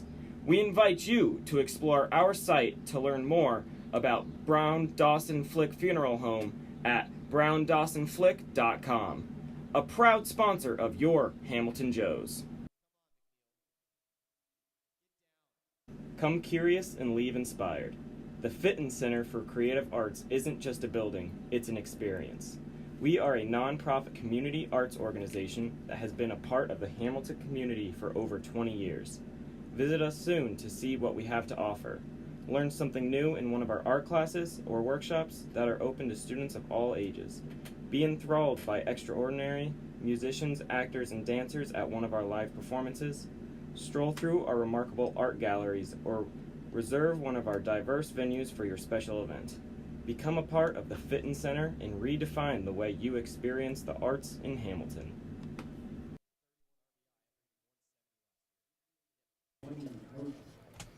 Eight, 9-1 due up for the Settlers, who brought 7 to the plate in the 4th. Clay Brock still out there on the mound. They're going to ride the arm as the rain has cleared. Really, the only problem has been in the rain for Brock, as we see a beautiful rainbow out there in center field. Don't know if it picks up on the camera. It's Wayne Cope going to try to bunt his way on. Sam Lowe will let that one roll, and it rolls foul. That could have been a bunt double if that one stayed fair. That is why he has a gold glove. Oh, my goodness. It is plays like that, as Twain Cope already had the shin guard off. I believe he might have already been at first base. It looked like he was going to play it.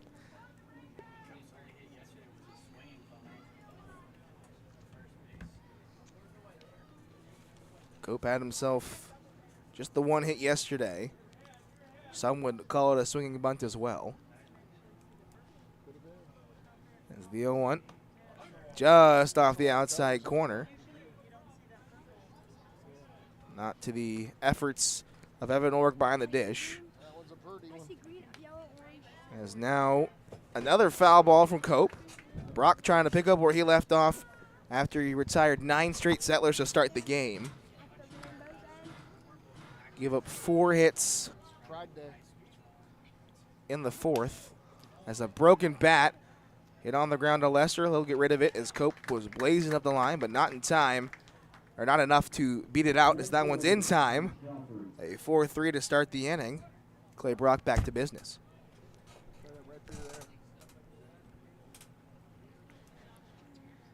One out for Adam Crawford,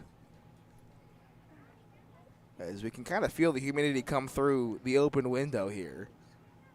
The rain not really helping, as that first pitch to Adam Crawford misses up.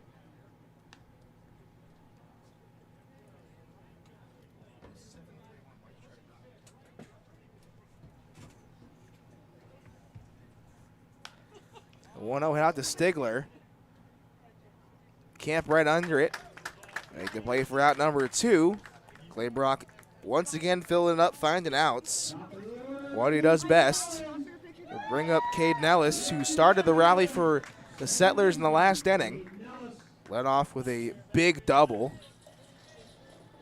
That led to a 2-run shot from Lukac that brought home the 2 runs And a single double from Garth and Ohashi that brought home the third.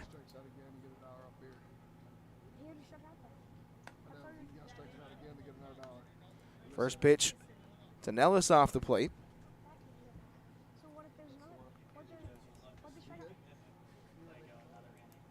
The 1-0 missed low.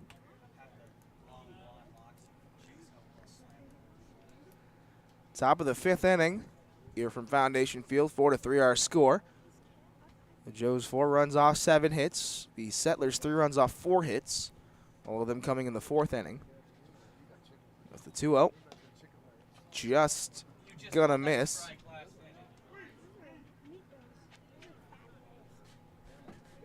Either missed out or up. Couldn't have been both. That's the 3-0. Right down the middle. For strike one, Brock getting back into this count. Nellis yesterday, hitless. Did reach in a hit by pitch and a walk. That's the 3-1. Hit on the left-hand side.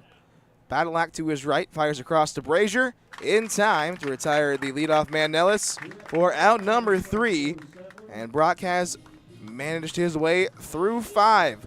We'll head to the bottom of the 5th. The Joes look for a couple of insurance runs to help out Brock. We're right back with more GLSCL South Division Series baseball on the All Wealth Hamilton Joes Broadcast Network.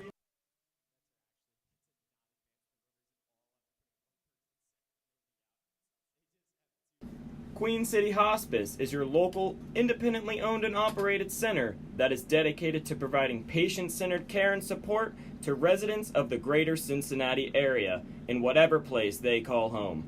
We understand that our staff is the most important aspect of our organization, and that is why we hire only the most qualified and compassionate individuals in the industry. This is why our care is second to none.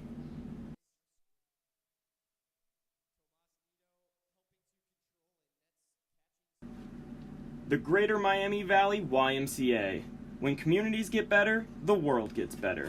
Discover how we positively impact the nation and how you can help us, one neighborhood at a time. The Greater Miami Valley Y, your local stop for building a healthy spirit for mind and body for all.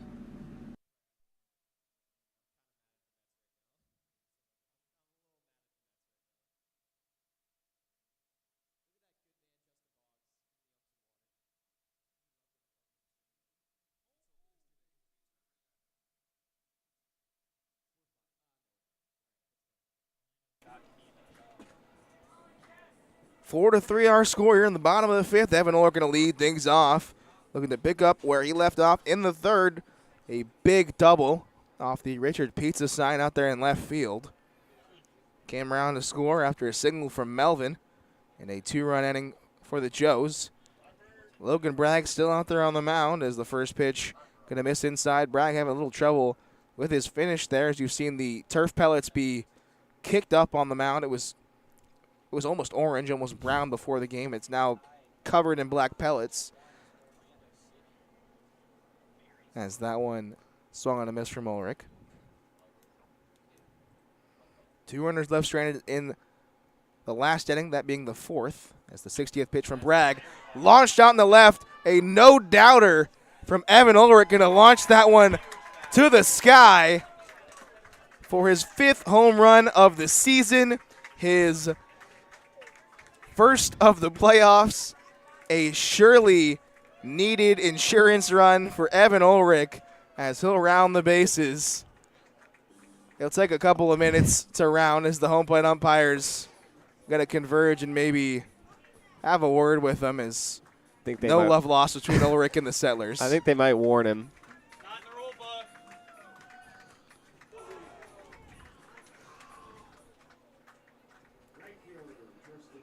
I'll write it down as a warning. GLSCL, the No Fun League. No fun league. As now Tristan Melvin is being talked to by Kyle Oldigas. That ball was absolutely crushed. It was. That was probably the most no-doubt home run we've seen all year at this park.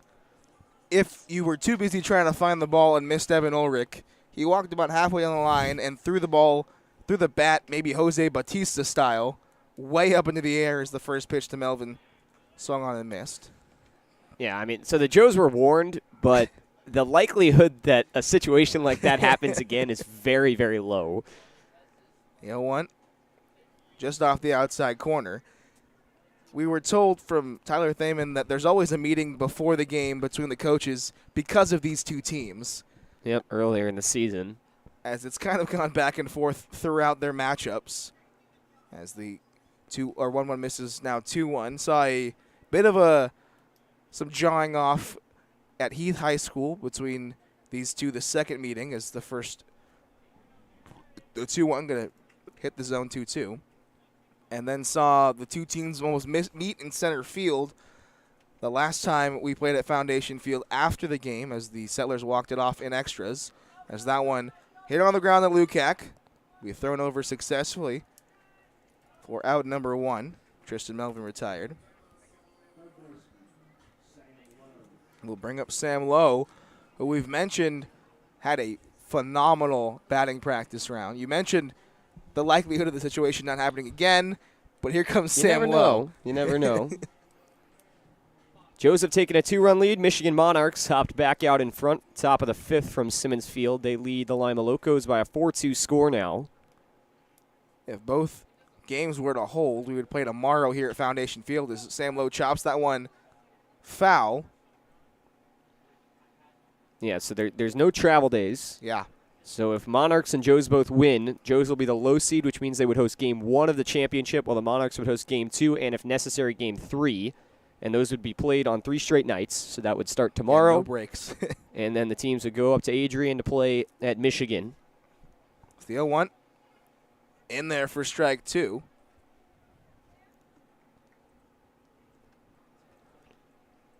Sam Lowe with the big double. Had himself an RBI back in the 3rd. Had to keep things rolling here for the Joes. Who've already put one across as that one's fouled off the netting. Bragg will throw up to 70 in this inning as he's thrown since the 1st. Has got 2 outs in the 1st and has thrown ever since as the 0-2 going to miss low. We've seen Thunberg throw a whole game out there in the bullpen. Yeah, it's still not in. He's not throwing anymore. He's kind of stopped. He's walking around. There's now a righty throwing as the 1-2 hit over to Thaman. Again, going to make a backpedal all the way to the grass, but make the catch for out number 2.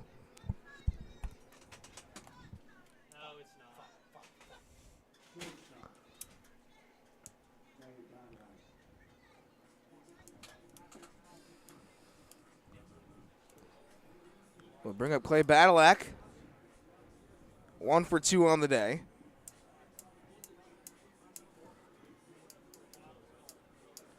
Had a single in the 3rd. That was cut short because Sam Lowe was cut down at the plate.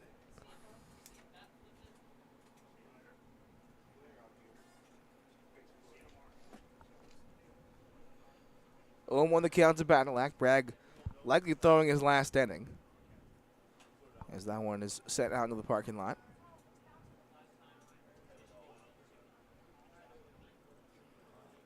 No balls and 2 strikes. Badalak trying to keep this inning rolling, so the big moonshot from Evan Ulrich. That's been the only hit we've seen this inning, as that one kicks between the legs of Ben Kaplan.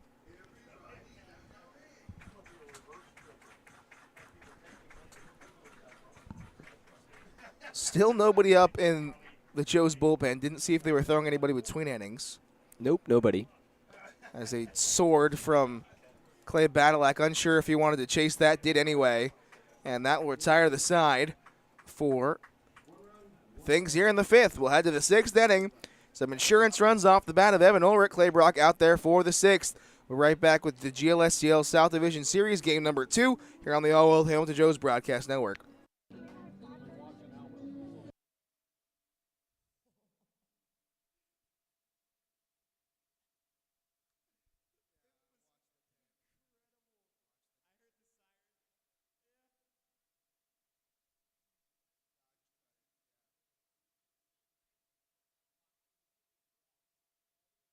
Joe's fans, in need of insurance, United Heartland Insurance Agency has your back. A consolidation of a number of family-owned independent insurance agencies dating back to 1872, for years they have been protecting the assets of their clients by offering comprehensive and competitive business, personal, and life insurance products. Visit their Hamilton office at 185 North Brookwood Avenue in Hamilton, or give them a call at 513-896-5555. Whether you need one surface for multiple sports or a sports-specific field build, the Motts Group is here to help. Their experience ranges from professional sports clubs to educational institutions to community complexes, fueling teams with consistent, safe, and reliable fields. Contact them at 513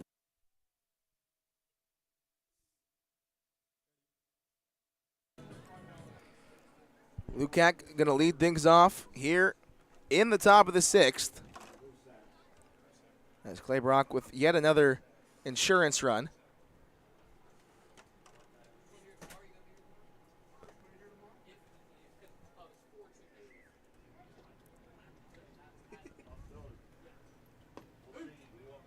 First pitch going to miss low to Lukac.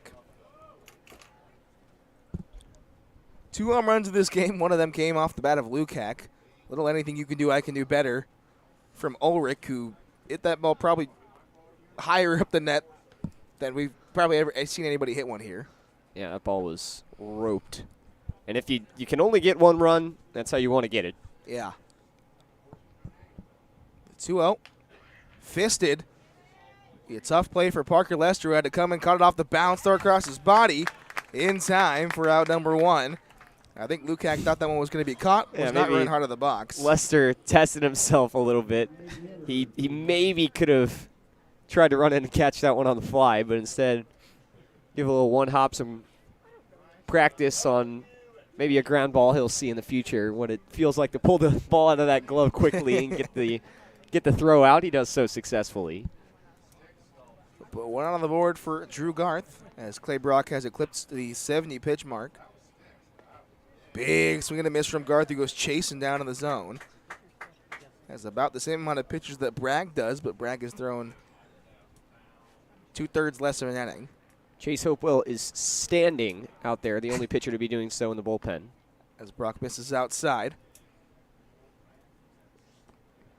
Thought we might see him tonight. He's definitely up. You would like the offense to maybe put a couple more runs up so you don't have to use them. Maybe save them for a Monarchs game, but you have to get there, and you have to use the best pitchers to get there. Is the 2-1 or the 1-1 going to miss outside 2-1 now?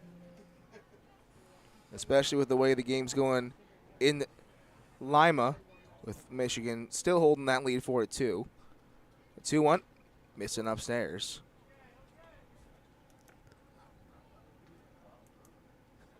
The 4th inning has plagued the Joes pitchers the entire season. Yes, it has. There's no excuse today as 3 runs came across for the Settlers tonight in that 4th. As a 5-pitch walk will lead things off, or rather put a 1-out base runner on. Drew Garth on base for the 2nd time tonight. The Settlers will have to wait for Ben Kaplan to come to the plate as Evan Ulrich comes back out on the mound. He's going to grab a couple taps of rosin. And we talked about how Clay Brock doesn't walk batters, and in this game he has not allowed any base runners outside that 4th inning. You don't count that 4th, and he's got 4 1/3 perfect up until that walk.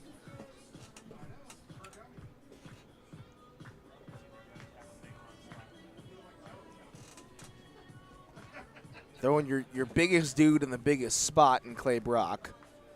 Mentioned me through Tincher yesterday because of the significance with him being the guy to throw the no-hitter at Big Red Stadium. Or Big Red Field, my bad. We'll bring up Ben Kaplan. Couple of ground outs to the right-hand side so far for Kaplan. First pitch just going to miss off the plate. Garth with the stolen base back in the 4th. When the rain was dumping down to the field, we'll get a pickoff move from Clay Brock. On cue. Almost like they can hear us. The throw from Evan was a great one considering the circumstances. Maybe not even considering the circumstances. A great throw regardless. But Drew Garth was able to swim out of it. as Kaplan goes chasing upstairs. 1 ball, 1 strike, 1 out. As Claybrock looks to get through 6. Maybe get to the bullpen as Chase Hopewell has not even thrown a pitch out there. He's just kind of visualizing as that one, again, will provide another pickoff. Don't know if he's a very big mental guy when it comes to He is. meditating. So maybe, just kind of visualizing himself out there. As the 1-1 on the outside corner, rung it. I'll move it to 2 strikes here to Kaplan. 1 ball, 2 strikes, 1 out in a 5-3 ball game. Claybrock has been on the mound the entire game for the Joes. Working close to the 80 pitch mark. Bouncing over there from Garth as that one's hit into left field. Stigler slips, but is able to range under it for out number 2. We've seen Stigler kind of struggle out there to find his footing. It's really only hurt him once. And I believe that was on the double from Nellis. That might have got over his head anyway. Yeah, and out there pregame, I'm not sure what the reason was, but before the added rain that we saw in this game, it was a little bit soggier in left field in comparison to some of the other spots in the outfield. As we've talked about before, it's a fully turf infield here at Foundation, but the outfield is natural grass, and so it was a little bit squishy out there in left. First pitch to Ohashi, smashed on the ground to the left-hand side. Fielded by the third base coach. As Claybrock has climbed up into the 80 pitch mark. We've talked about how games are going to go back-to-back. Probably the last time you're going to see him this season. There's a pickoff move over there to Garth.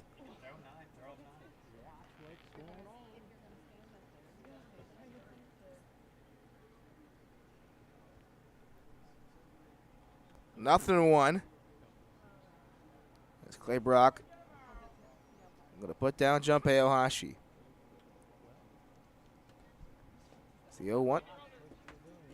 Off goes the face mask from Evan Ulrich quickly. Ball didn't get away far enough for Garth to even consider. I think he was already on his way back.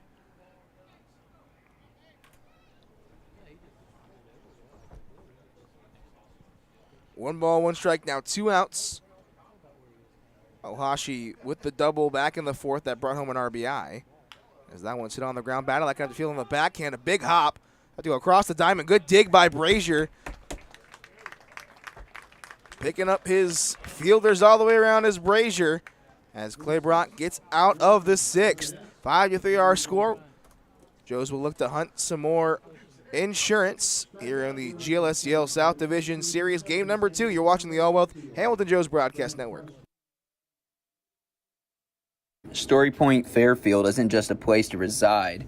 It's a place for residents to truly shine every day, offering a diverse range of senior living services. Our community is designed to suit all resident lifestyles, from highly independent seniors to those who may require day-to-day assistance. Every resident becomes a member of our community. We strive to make sure each moment of each day is something to remember.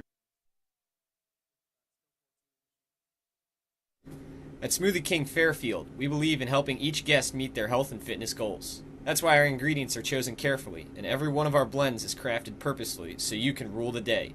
We can find the perfect blend for you with whole non-GMO fruits, organic veggies, and no artificial colors, flavors, or preservatives.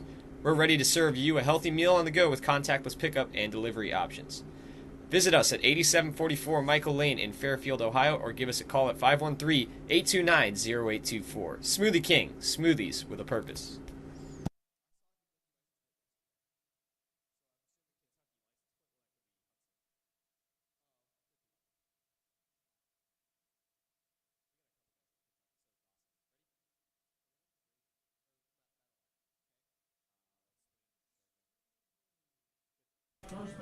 After making a great pick on the defensive side, Cal Brazier will get a chance to have some more production on the offensive side. 0 for 1 tonight. Had a fly out that moved Swanger to the depths of Foundation Field on the warning track and center.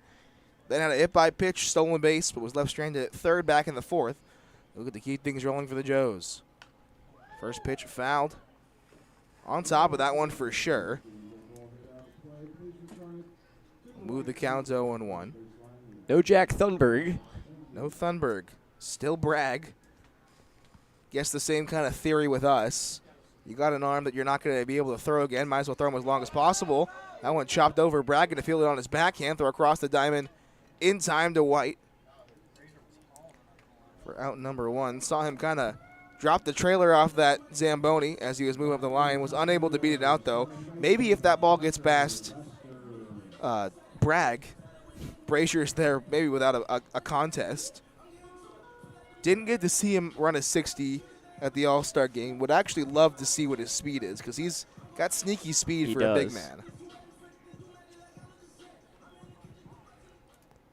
But the lineup flips. Parker Lester with 1 out against Bragg. As the first pitch in there for strike 1. Parker Lester a look of confusion. As Oldegus telling him that's the low part of the zone. So far against Bragg, Parker Lester is 0 for 2, but has reached on a walk. That came to the starter Heath Mann. As the count has moved to 0 and 2.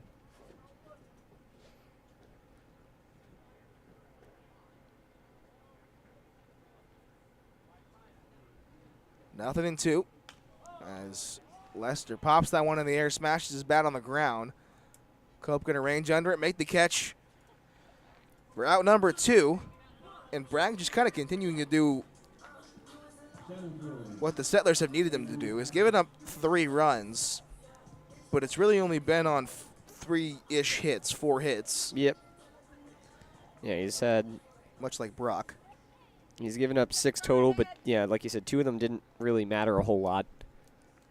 As one came in that scoreless 4th, and then the other one came from Clay Badalak before the inning was eventually retired on the same play. So only really 4 or 5 hits that really mattered. That one will miss off to Andrew Patrick.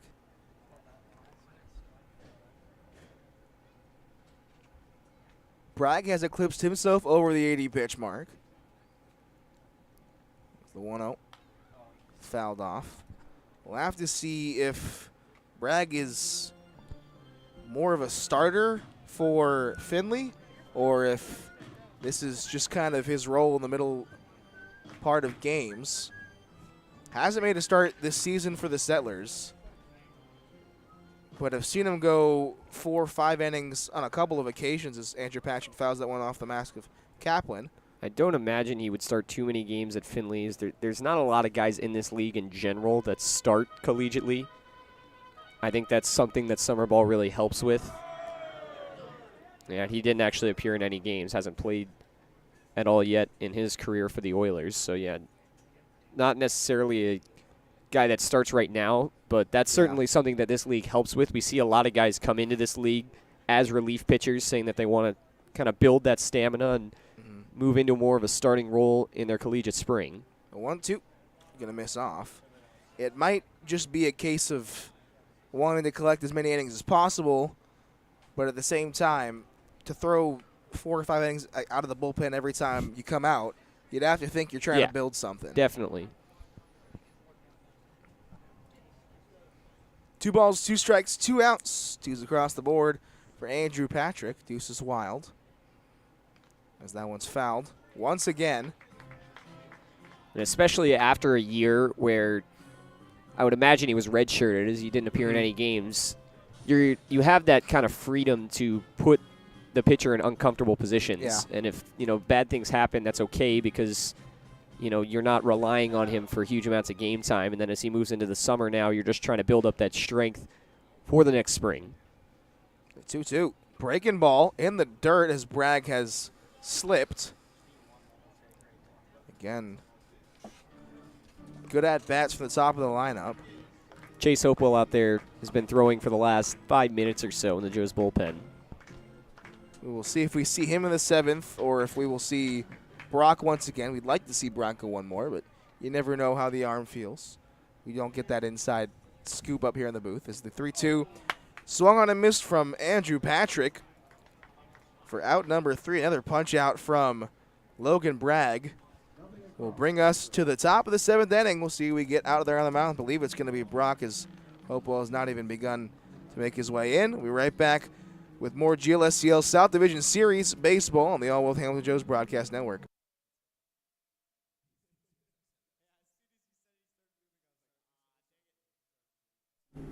The Robinson Fence Company of Hamilton has been serving the community for over 27 years. Receiving an A+ rating from the Better Business Bureau, they have been Hamilton's top choice for gating and fencing needs. Give them a visit at 1635 Howell Avenue in Hamilton, or give them a call at 513-867-0080.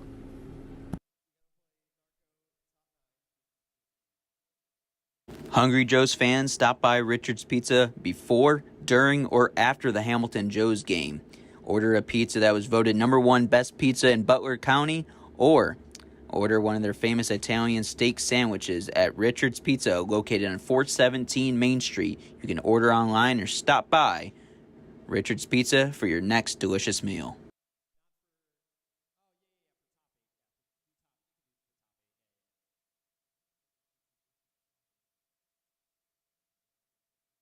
Planet Fitness strives to create a workout environment where everyone feels accepted and respected. That's why at Planet Fitness Hamilton, Ohio, we take care to make sure our club is clean and welcoming, our staff is friendly, and our certified trainers are ready to help.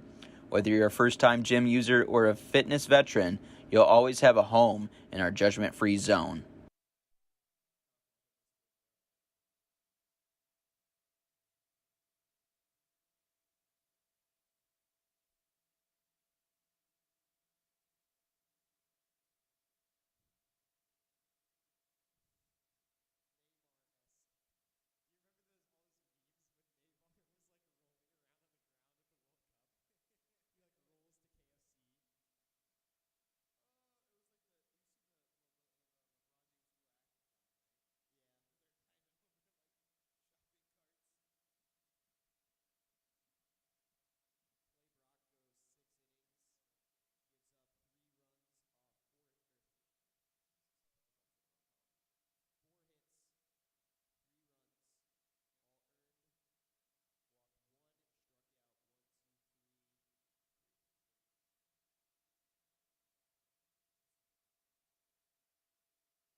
Top of the 7th inning.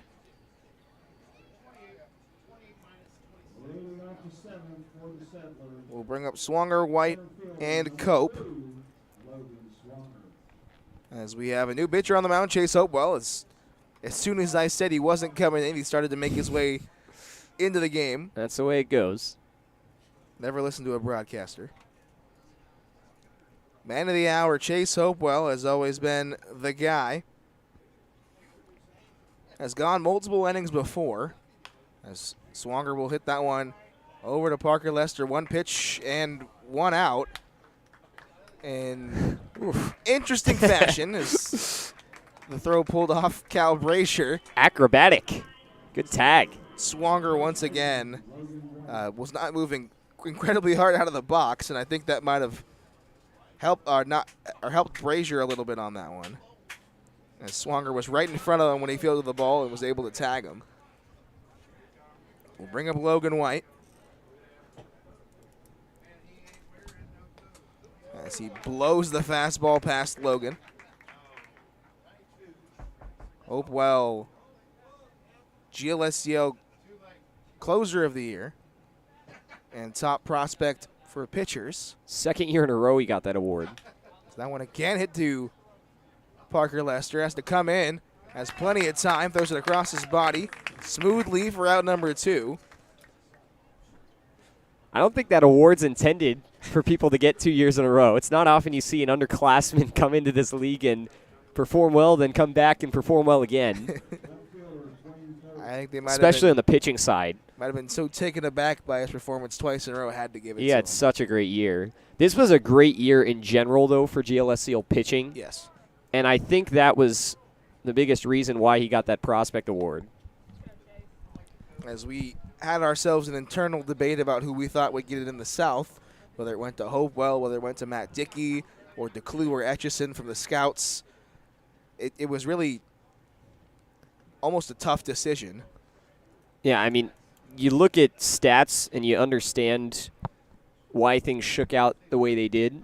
But, you know, nothing against Hopewell by any means. I mean, that's a good award to get the prospect of the year. It was just, obviously, he wasn't able to get the pitcher just because of the year that everyone else had. Big swing and a miss from Twain Cope. He'll move The count to 2-1. I mean, it was almost a dice roll. Yeah. You've got a few guys to choose from that are all very comparable. My pick was Dickey. But again, never listened to the broadcaster. As that one's fouled off. 2 balls, 2 strikes now to Cope. Hopewell has fought his way back in this at-bat. Looks for his first punch out. It almost seems like it's been too long. Too many pitches have been thrown without a strikeout for Hopewell.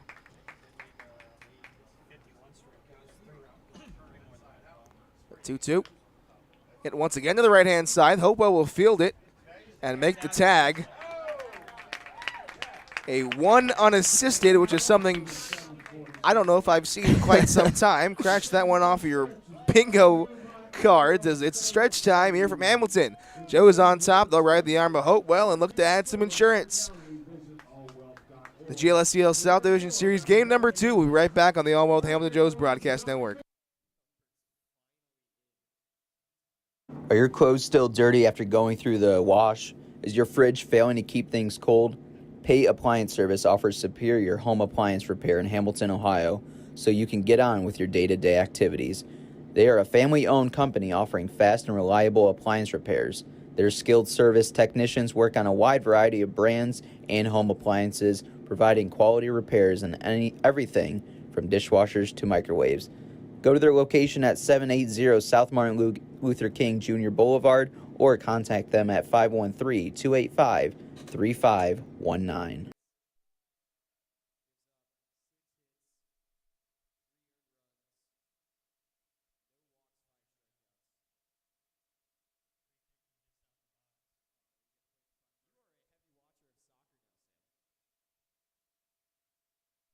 Woman-owned and family-operated, M&G Body Shop has an honest and dependable staff that has over 30 years of experience bringing cars back to life.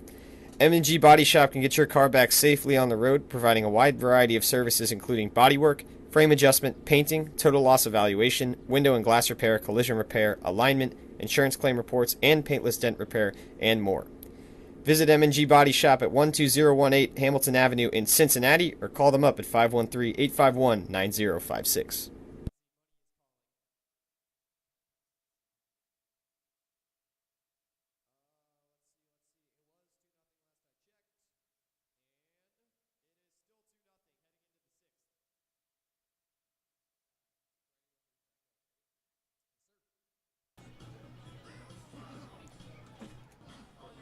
Bottom of the 7th inning. Righty Wimmers will lead things off as Thunberg on the mound. We've been waiting, 2-3 innings to see Thunberg come in. Almost 90 pitches from Bragg as he finishes with 5 2/3, 5 Ks, 6 hits, 3 runs, all earned, and no walks. As the first pitch to Wimmers on the outside corner. Wimmers 1 for 3 tonight, as he's only hit tonight from the left-hand side of the plate as that one's chapped on the ground. Ohashi have to feel it on the backhand. Have to make a long throw out of the glove of Logan White.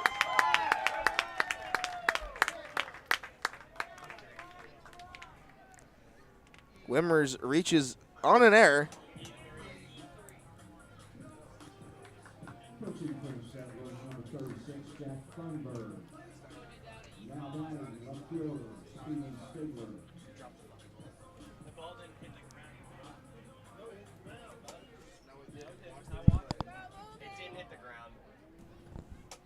Stigler will come to the plate. And Stigler will hit that one out of play. Stigler, after reaching the base every time in the game yesterday, is 1 for 3 in terms of reaching base, but is 0 for 2 as that time he reached base came on a walk.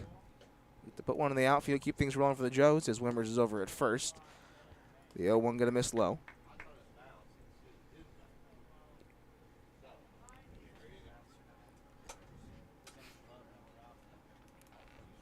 One and one to Stigler. Going to keep things rolling in the 7th as that one bounces. 5-3 our score. The Joes have led wire to wire so far. Scored 2 in the first, 2 in the third, and a solo home run in the fifth to give us 5 runs off of 8 hits. As the 2-1 going to miss upstairs. Now 3-1 to Thunberg.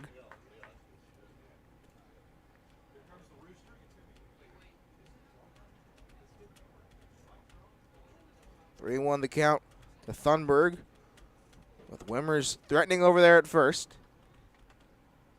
Long pause. Here comes the 3-1. Hit high into the air. Ranging over there is White. He's going to find the fence, and that'll drop in front of him. That ball was in play. Didn't look like it was going to stay, but then at the last minute just kind of hung its way inside the fence. Jack Thunberg weaker against the right-handed pitching. Yeah, White might be disappointed that he wasn't able to come up with that. Thunberg, more importantly, might be yeah, definitely, for sure. disappointed. A 281 average against righties and a 14.5% walk rate. So right-handed batters is a hit and run. That one laced out to right. That's going to get over his head. Stigler on his horse. They're going to wave him around to third. In comes Wimmers. The throw into White, the throw into third. Not in time.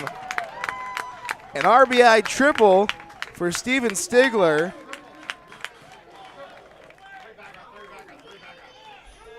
And there's going to be time called and a frustrated Jake Dennis out of the Settlers dugout.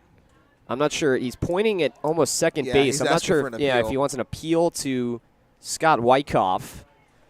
Third base umpire Ron Black signaled safe. The throw was in time, but it might have been one of the situations we saw earlier in the year where the tag kind of gets applied in between the hands and Stigler able to get around it.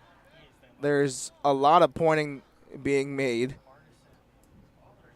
And none of it looks like it's at third base. Yeah, which is weird. No. There's a gesture to Wyckoff over there on the third base side, now over to the right-hand side.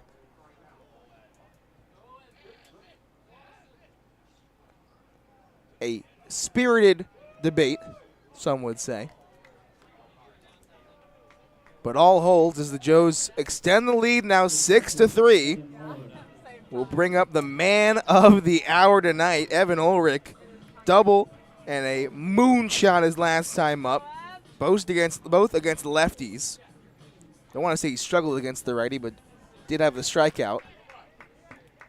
Nobody out, runner at third. Looking for RBI number 2. As we'll chase that one in the dirt. Bounces away from Kaplan, but is able to stay under him.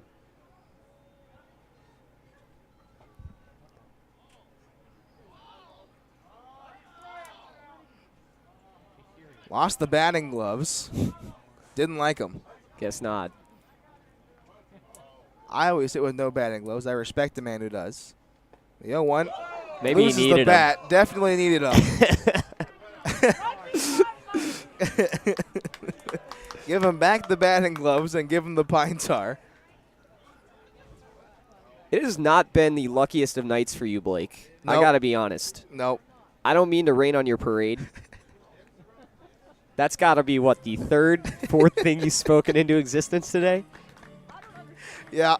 Yeah, it is. Lost the batting gloves, and then immediately loses the bat. Wow. Okay. The Hopewell thing still haunts me. He's going to get some sticky spray, come back into the plate. Maybe I'll speak his home run into existence. Didn't get the Brazier bomb earlier. But an Ulrich shot would be okay regardless. The 0-2 fouled off. Maybe a little off that swing. Yeah, a little bit. He's chased down low 3 times now, able to get the bat on it. Interested, though, that the Settlers are not going to bring the infield in. I guess with nobody out, that's kind of their argument there. But it's an important run on third. Check swing, no swing, as that one misses off the plate. Good take. Very good take. You have to think with Hopewell on the mound, your scoring chances are limited. We'll knock on wood, but you have to think 3 is kind of a lot to get against him as a check swing. Or rather, they'll call him out. I think that was on the strike. I don't think that was on the swing. I think that would go down as a backwards K. Yeah, it was. But now for Tristan Melvin, with this infield not brought in, you need to put the ball in play. Absolutely necessary to put one and extend this lead. So I'm talking the umpire from the setlist dugout. Still, Kyle Oldig is signaling at the sets dugout. I'll have a bunt. Push that one up the line. That's what you like to see with the shift. You do, yeah. They're shifted a little bit more towards pull side on him. Nellis is right up the middle. He almost lined out to the first baseman on a bunt. Yeah. It's the right play to put it to the right-hand side with that huge gap. See Nellis up the middle. I would probably bunt again, to be completely honest. As the 0-1 a check swing, they'll say he did. And that's strike 2. Probably knocks the bunt off the table. Thunberg, after an error and a triple, has been able to get a strikeout to Ulrich and is ahead in the count now to Melvin, who's 1 for 2 today. Single and a walk, has an RBI. And he'll chase off the plate. So Thunberg able to get back-to-back Ks in the spot that you need. But we'll bring up Sam Lowe. Laced one over the head of Twain Cope into the left field's corner. That scored him 2 bags and an RBI back in the third as the first pitch fouled off.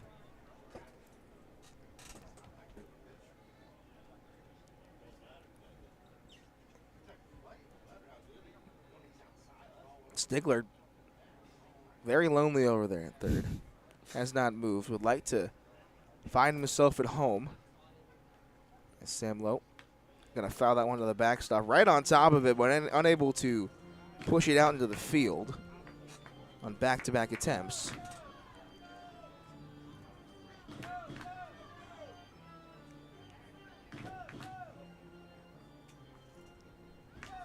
Bottom of the 7th. 6-3 our score. That extended by the triple from Stigler. The 0-2. Hit to the right-hand side.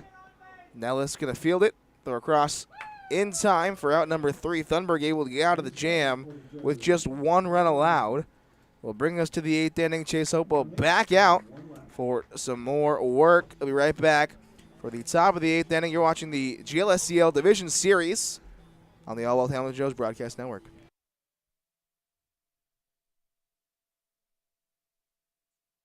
Four-Star Mechanical is your one-stop shop for all things heating, ventilation, air conditioning, and refrigeration. With over 100 combined years of industry-specific experience, they're equipped with the design and job site knowledge to complete every project from concept to routine maintenance.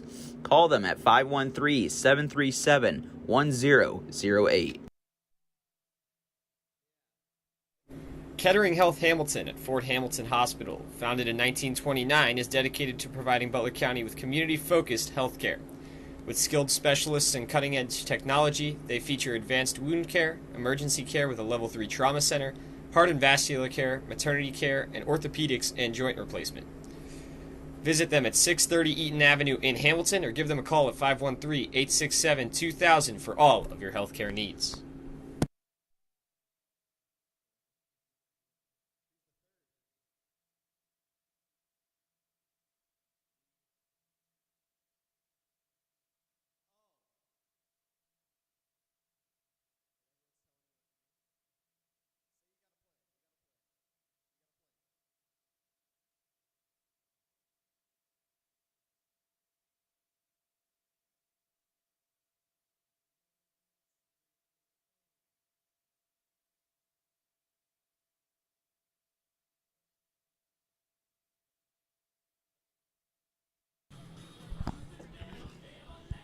Chase Hope back out on the mound. Looking to close the door on the 8th, get the Joes to the 9th. Here in the top of the 8th inning, the Joes have extended their lead in the bottom half of the 7th. The now lead 6-3. Turning point. Adam Crawford. Apologize. Turning point in the game in Lima. The Locos were down 4-2 in the bottom of the 7th, had 2 runners in scoring position with 2 outs, and they were able to get a double, but a runner was put out at home, 7-6-2-5. First pitch going to miss outside. So it's a double that scores 1 run, but the second run that would have tied the game was put out at the plate. So now the Locos have 6 outs left as we're headed into the top of the 8th, and they are down by 1. 1-0 paints the outside corner. Now 1-1 on Crawford. A couple of 90s shouted from across the press box. It's the 1-1 on the outside corner as well. That's going to ring it. Adam Crawford will go down 1-2. Nobody even considering getting up out in the bullpen. I think that might even be There's a kid out there. a kid out there in the bullpen.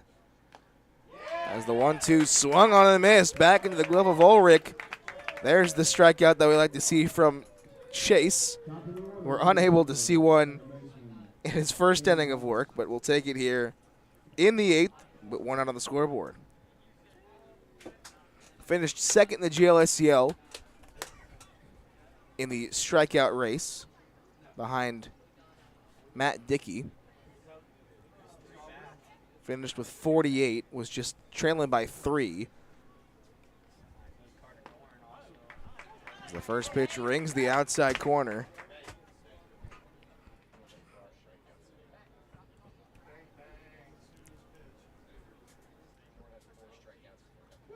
Nothing in 1 here at Nellis. Top of the order has come up to the plate. It's that one. Now 1-1, 1 ball, 1 strike, 1 out. Nellis is 1 for 3 at the double, and the only inning that has produced a run for the Settlers back in the 4th.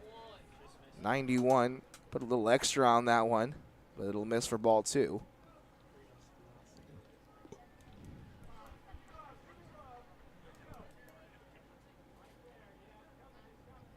A long pause from Hopewell. He will step off. Maybe didn't like the pitch that Ulrich was giving him. But here it comes. The 2-1 on the outside corner, rather missing off the outside corner. Saw that call twice against Crawford. But will miss and move the count to 3-1. Nellis in the driver's seat. As the 3-1 just off the plate once again. And Nellis has reached for the second time the first base runner allowed by Chase Hopewell in tonight's outing. And we'll bring up Nick Lukac. Haven't seen a double play tonight for the Joes. Have not. Lukac 2 ground outs, 4-3, 5-3. Both would likely produce a double play, but both sandwiched in between the 2-run shot as that'll brush him off the plate.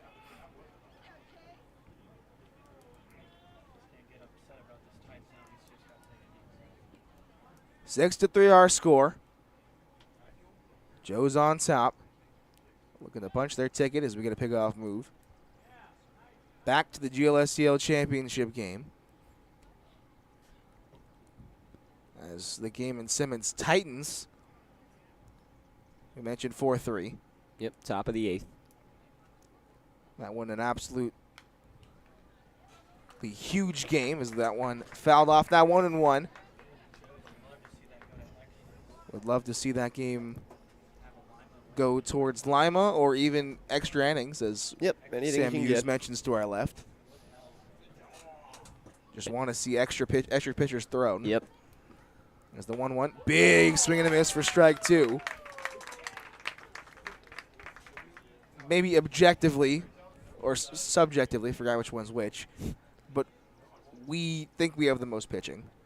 But we obviously don't know anything about the North in terms of how many guys are there, how many guys actually aren't on the roster. Big lead over there from Nellis. Gets him to jump back and throws the pitch. 1-2 going to miss upstairs. We have seen so many players chase that pitch this season on Chase Hopewell. 94 on that fastball up high. My goodness. That might be the top we've seen him this season. As the 2-2 swung on a miss from Lukac, blown right by him for out number 2.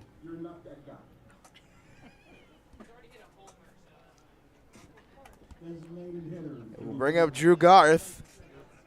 2 strikeouts and inning number 2 of work from Chase Hopewell. Back to business. Has thrown 14 pitches in this inning, only needed 8 to get through his first inning of work in the 7th, as he's now sitting comfortably in the 9s. So on top of 94. Just a complete change of pace. Brock was pumping some gas himself, but was unsuccessful in getting into the 9s. Big pickoff move. Maybe caught Kelton Ellis off guard. Hopewell was doing his best sort of John Lester sort of move. Was not picking off at all. Ellis was egging him on, jumping over there at first. As the 1-0, just going to miss low. I've seen Tyler Thaman tell that to Dawson Hall to be more John Lester-esque, as he has a read move with his left leg. He'll bring it up, and he'll go. If he doesn't see movement, he'll go to the plate. And that's the 2-0. Big swing and a miss, chasing off the plate is Garth. Little change up on that one, pulled the string. Garth is reaching his last 2 plate appearances, a single in the 4th. Came around to score, was the 3rd run to come across to score the last one for the Settlers, and a walk in the 6th. Was left stranded. As that one just going to miss low, despite the best efforts of Evan O'Rourke behind the plate.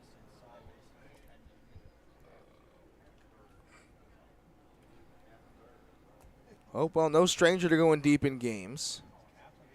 I've seen 3-ish or more innings in back-to-back appearances, as that one's fouled off with the count at 3-2. 3 innings against the Steam, 5 innings also against the Steam on back-to-back appearances on the 21st and 16th of July. Yeah, he was a bullpen guy in college for UC, but he came in and said he'd do whatever he was asked to do this summer, and he's certainly been up to the task so far. The guy, the dude, the dog, whatever you want to call him. The flamethrower, the 3-2. Fastball. What else would it be? For strike 3, Garth goes down on strikes, 3 strikeouts. Some would say striking out the side. Here in the 8th, we head to the bottom of the 8th inning, 6-3 our score. You're watching the GLSCL South Division Series Game 2 on the All Wealth Hamilton Joes Broadcast Network.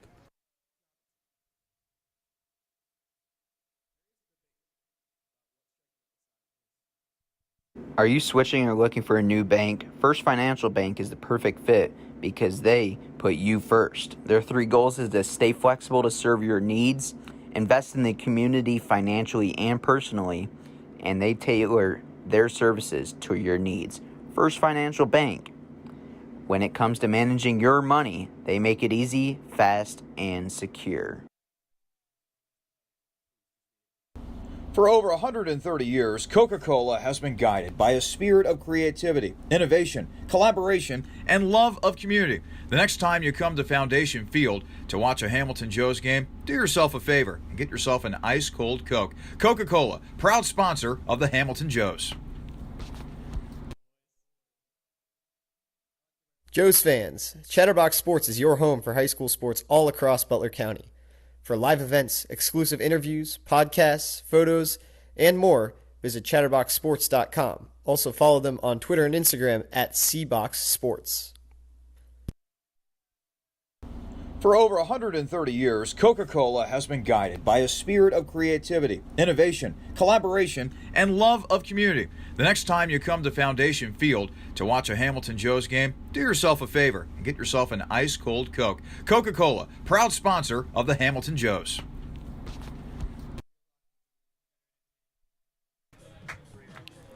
Clay Badalak will lead things off here in the bottom of the 8th. The last chance for the Joes to add some insurance runs. Jake Thornburg back out on the mound. Badalak 1 for 3 tonight. Single, strikeout, ground out. Look to flip this lineup over. Give Parker Lester and Cal Brazier a couple of RBI chances. The Slider goes all the way across the plate, catches the outside corner.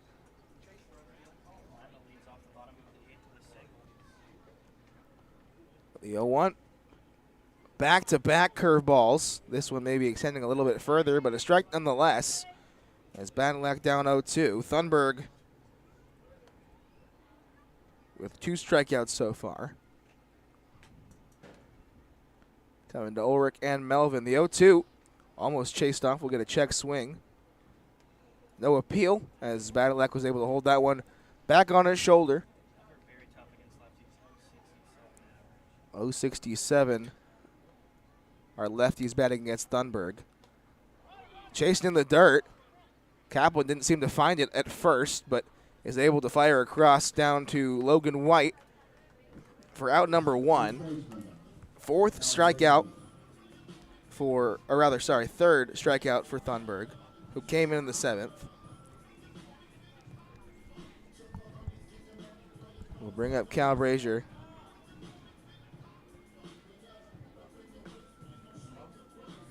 Cal Brazier has been hit by a pitch.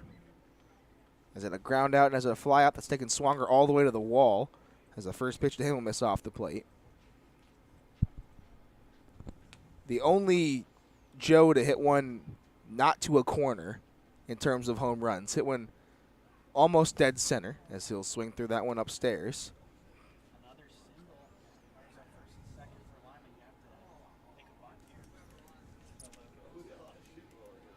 Locos threatening at Simmons Field, back-to-back no-out singles. That's the 1-1 breaking ball, breaks horizontally but not vertically. Will stay up in the zone, and the count will move to 2-1.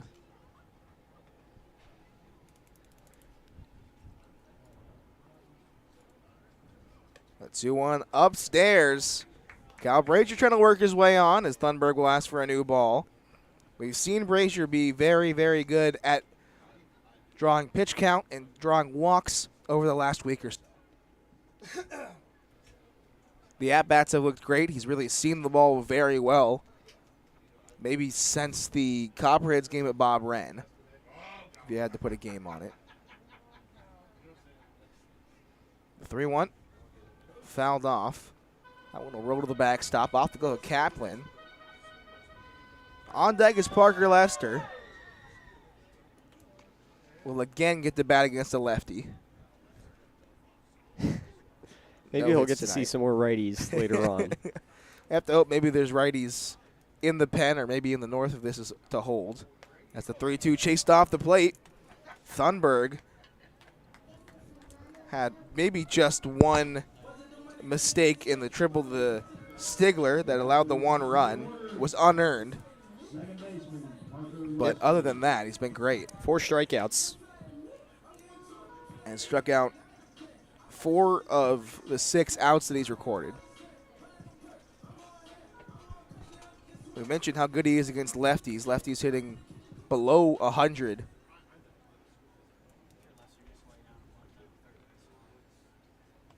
So he'll chase that one in the dirt. Big breaking ball. That breaking ball from Thunberg. A lot of movement. The big man from Tallahassee CC. Journeyman. Local guy from New Albany. As the 0-1 rings the outside corner. From Columbus, played at IMG Academy, played a year of prep. Was originally committed to play for the Privateers at New Orleans, Division I program there, but instead transferred to Tallahassee Community College. Second time he's faced the Joes this season. The 0-2. Hit back up the middle. That's going to get down. Count your blessings if you get hit off at Thunberg as a lefty. Lester with his first hit of the ball game. We'll bring up Andrew Patrick. Thunberg again will ask for another ball. Actually lost it. Tried to throw it back and just slipped out of his hand. Shows you how wet the ball was.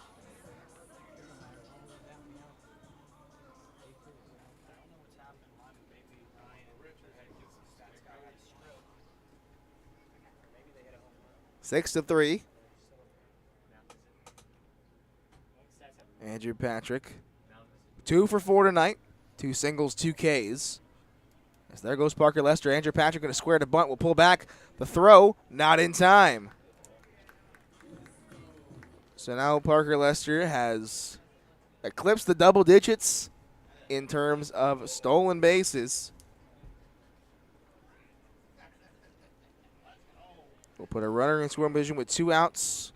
Maybe the Joe's most dangerous batter in the last 2 games up with the plate, and Andrew Patrick. That's that one. Just a bit of a reset from Thunberg. Steps off. AP adding this count. Seen that breaking ball from Thunberg. Missed low. As there goes Parker Lester. Actually, he's fooled me. Start stop out there at second. Will cause the pitch to miss outside. Update from Lima. Locos have the bases loaded, nobody goodness. out. They got 2 singles, and then after a pitching change, or the beneficiary, of an error by the third baseman, now they got bases loaded, nobody out, still trailing by 1 in the bottom of the 8th. We'll keep you updated on that. Keeping tabs at Simmons Field. The 2-0 here. Going to miss off the plate. Andrew Patrick jumping around. Got the feeling he doesn't really want to walk. He really wants the RBI here. Yes, definitely. Yeah. 3 balls, no strikes. We'll see if there's a green light or if it's bright red. Here with 3-0 and runner on second. There goes Parker. A ball outside. It's a walk. And Parker Lester in there with a stolen base. But runner to the corner.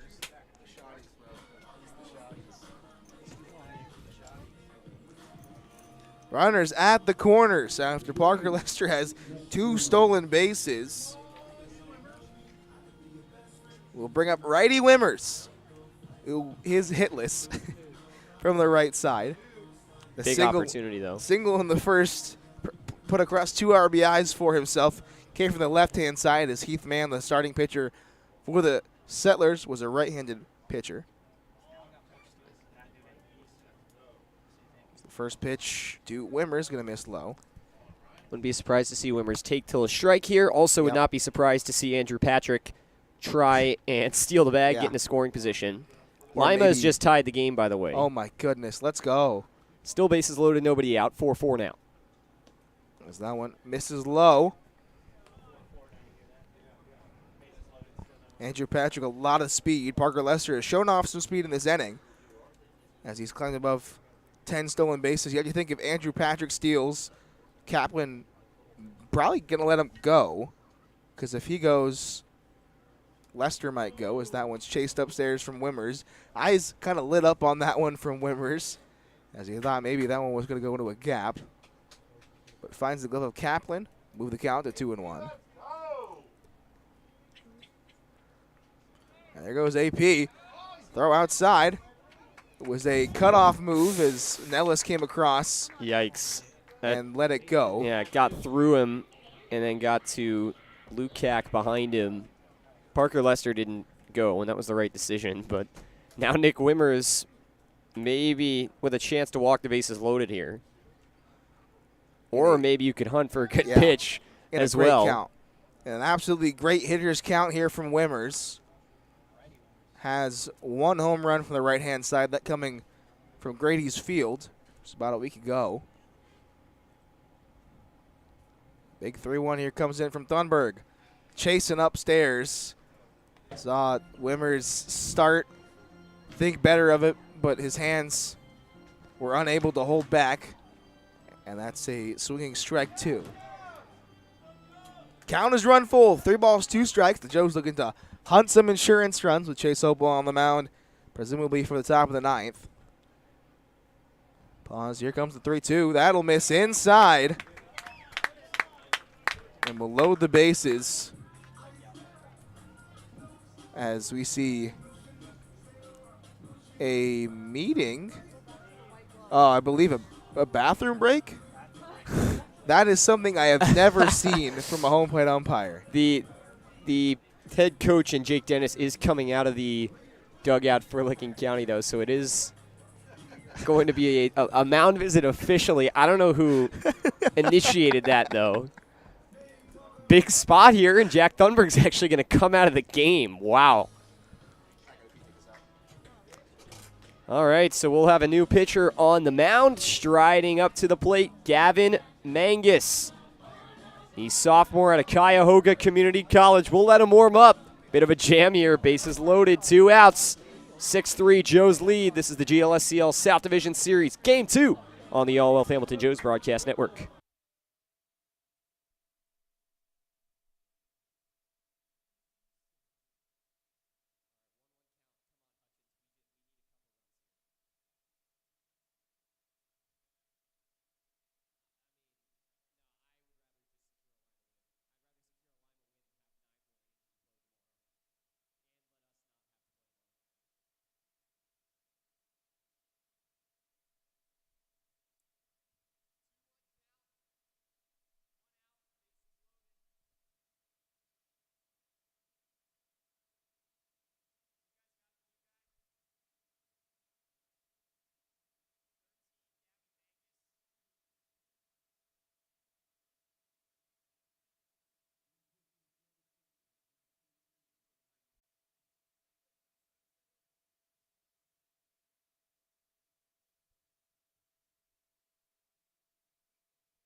Steven Stigler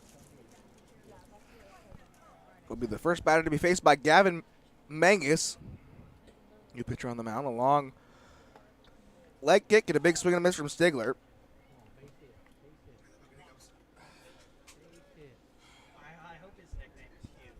In the break, Locos took a 5-4 lead. Still got the bases loaded now with 1 out. What we've wanted to see is the 0-1 misses upstairs to Stigler. Mangus probably one of the weirdest windups from a righty we've seen in quite some time. Kind of hangs the leg and then comes up and then down. Almost looks like Nestor Cortez from the Yankees, but from the right-hand side. Now speeding things up as Stigler sends his one out into center field. Ranging over is Swanger. He'll make the catch, and it just takes 3 pitches for Mangus to get out of the 8th. So the Joes leave the inning unscathed. We'll bring up the top of the 9th inning. Last chance for the Settlers as the man of the hour, Chase Hope, will look to shut things down, send the Joes back to the GLSCL Championship. We'll be right back with the game number 2, the GLSCL South Division Series here on the All Wealth Hamilton Joe's Broadcast Network.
like when he came in Lima last year, he like he. What year is he? Sophomore. It is 5'4" locos. Guy just struck out swinging. Oh, 6'4". How did that happen? Struck out on a wild pitch. Struck out on a wild pitch. Somehow didn't reach first on the drop third strike. You can't, Right? because the base is loaded. Oh yeah, I guess. You can't, man, unless it's Yeah, two you- outs. Can you?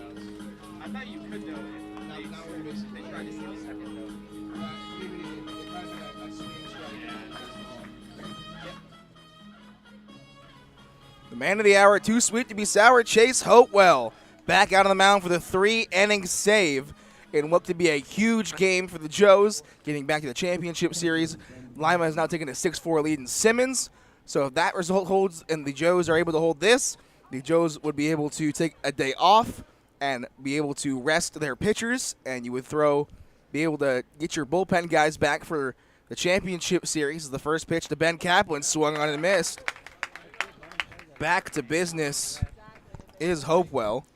Let's not forget either, we are looking at things from the Joes-centric point of view, of course, but Licking County's got their season on the line right now. Yeah, back against the wall here. As the 0-1, going to miss low.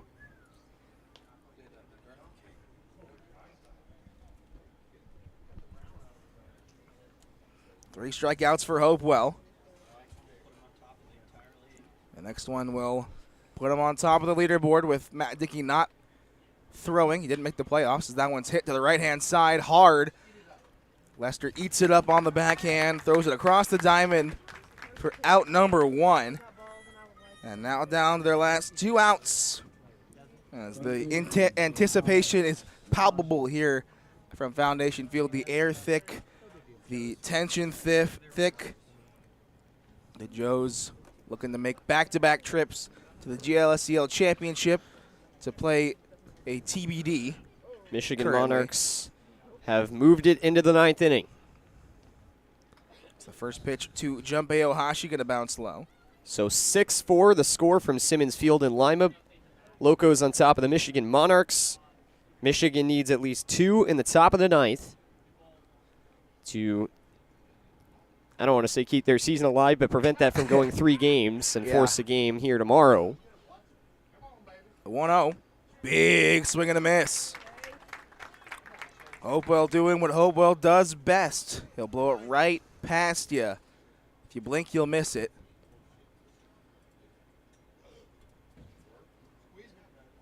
As that one's hit up the middle. Clay Badalak playing up the middle on a shift. Have to get rid of it quickly. Big pick over there by Brazier.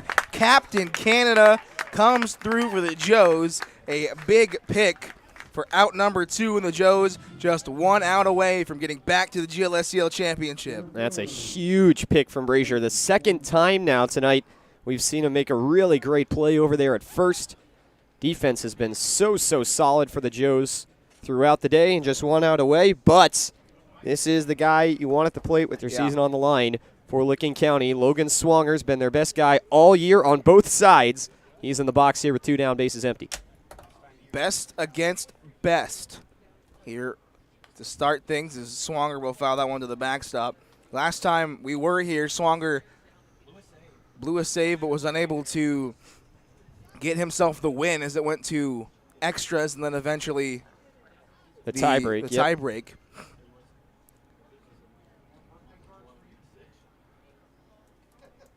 A very heated matchup between the two as swing and a miss, Swanger loses his bat.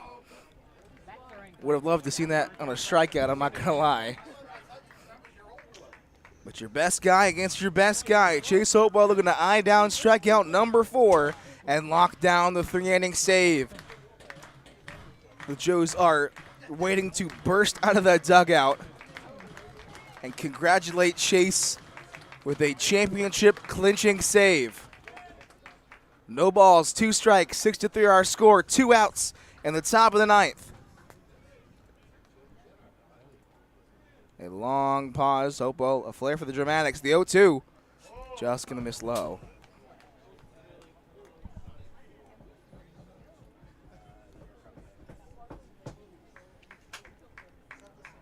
One ball, 2 strikes, 2 outs Swanger at the plate is 0 for 4.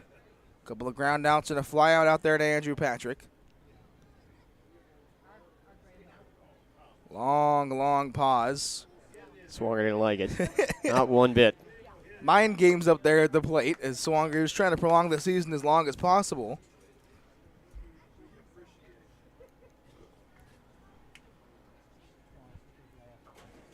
Opal set on the mound. Waiting the 1-2. Kicks and fires. Swing and a miss. Joes win. And back to the GLSCL championship go the Joes. Who else would you rather have send you as the dugout pours out? Joes win as we will see ya in a day or two depending on how the game ends in Lima. But the Joes take care of their business and a GLSCL sweep of the Licking County Settlers. 6-3 our score. Chase Hopewell comes in with the big save as we will take a quick break. And we will have Evan Ulrich up here for our Casual Pint post-game interview. Two teams likely going to shake it up, I think. Yeah, I think they'll shake hands after the NHL type. Yep, NHL type series ender for the Joes, but back to the championship in sweep fashion once again. Clay Brock gets the win. You throw two dudes who you think are going to be the guys, and the Joes are back to the GLSCL championship. They break the curse of the home teams not being able to win and win game number 2. We'll be right back with the Casual Pipe postgame show. Don't go anywhere. We'll have Evan Ulrich up here in the booth. You're watching the GLSCL postgame show as the Joes head to the championship game here on the All Wealth Hamilton Joes Broadcast Network.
Luke West-Pulley back inside the broadcast booth here at Foundation Field. Joes win, and for the second straight year in sweep fashion, take the South Division Series. They are headed back to the championship, joined alongside by Evan Ulrich. Evan, what an interesting day it was for you.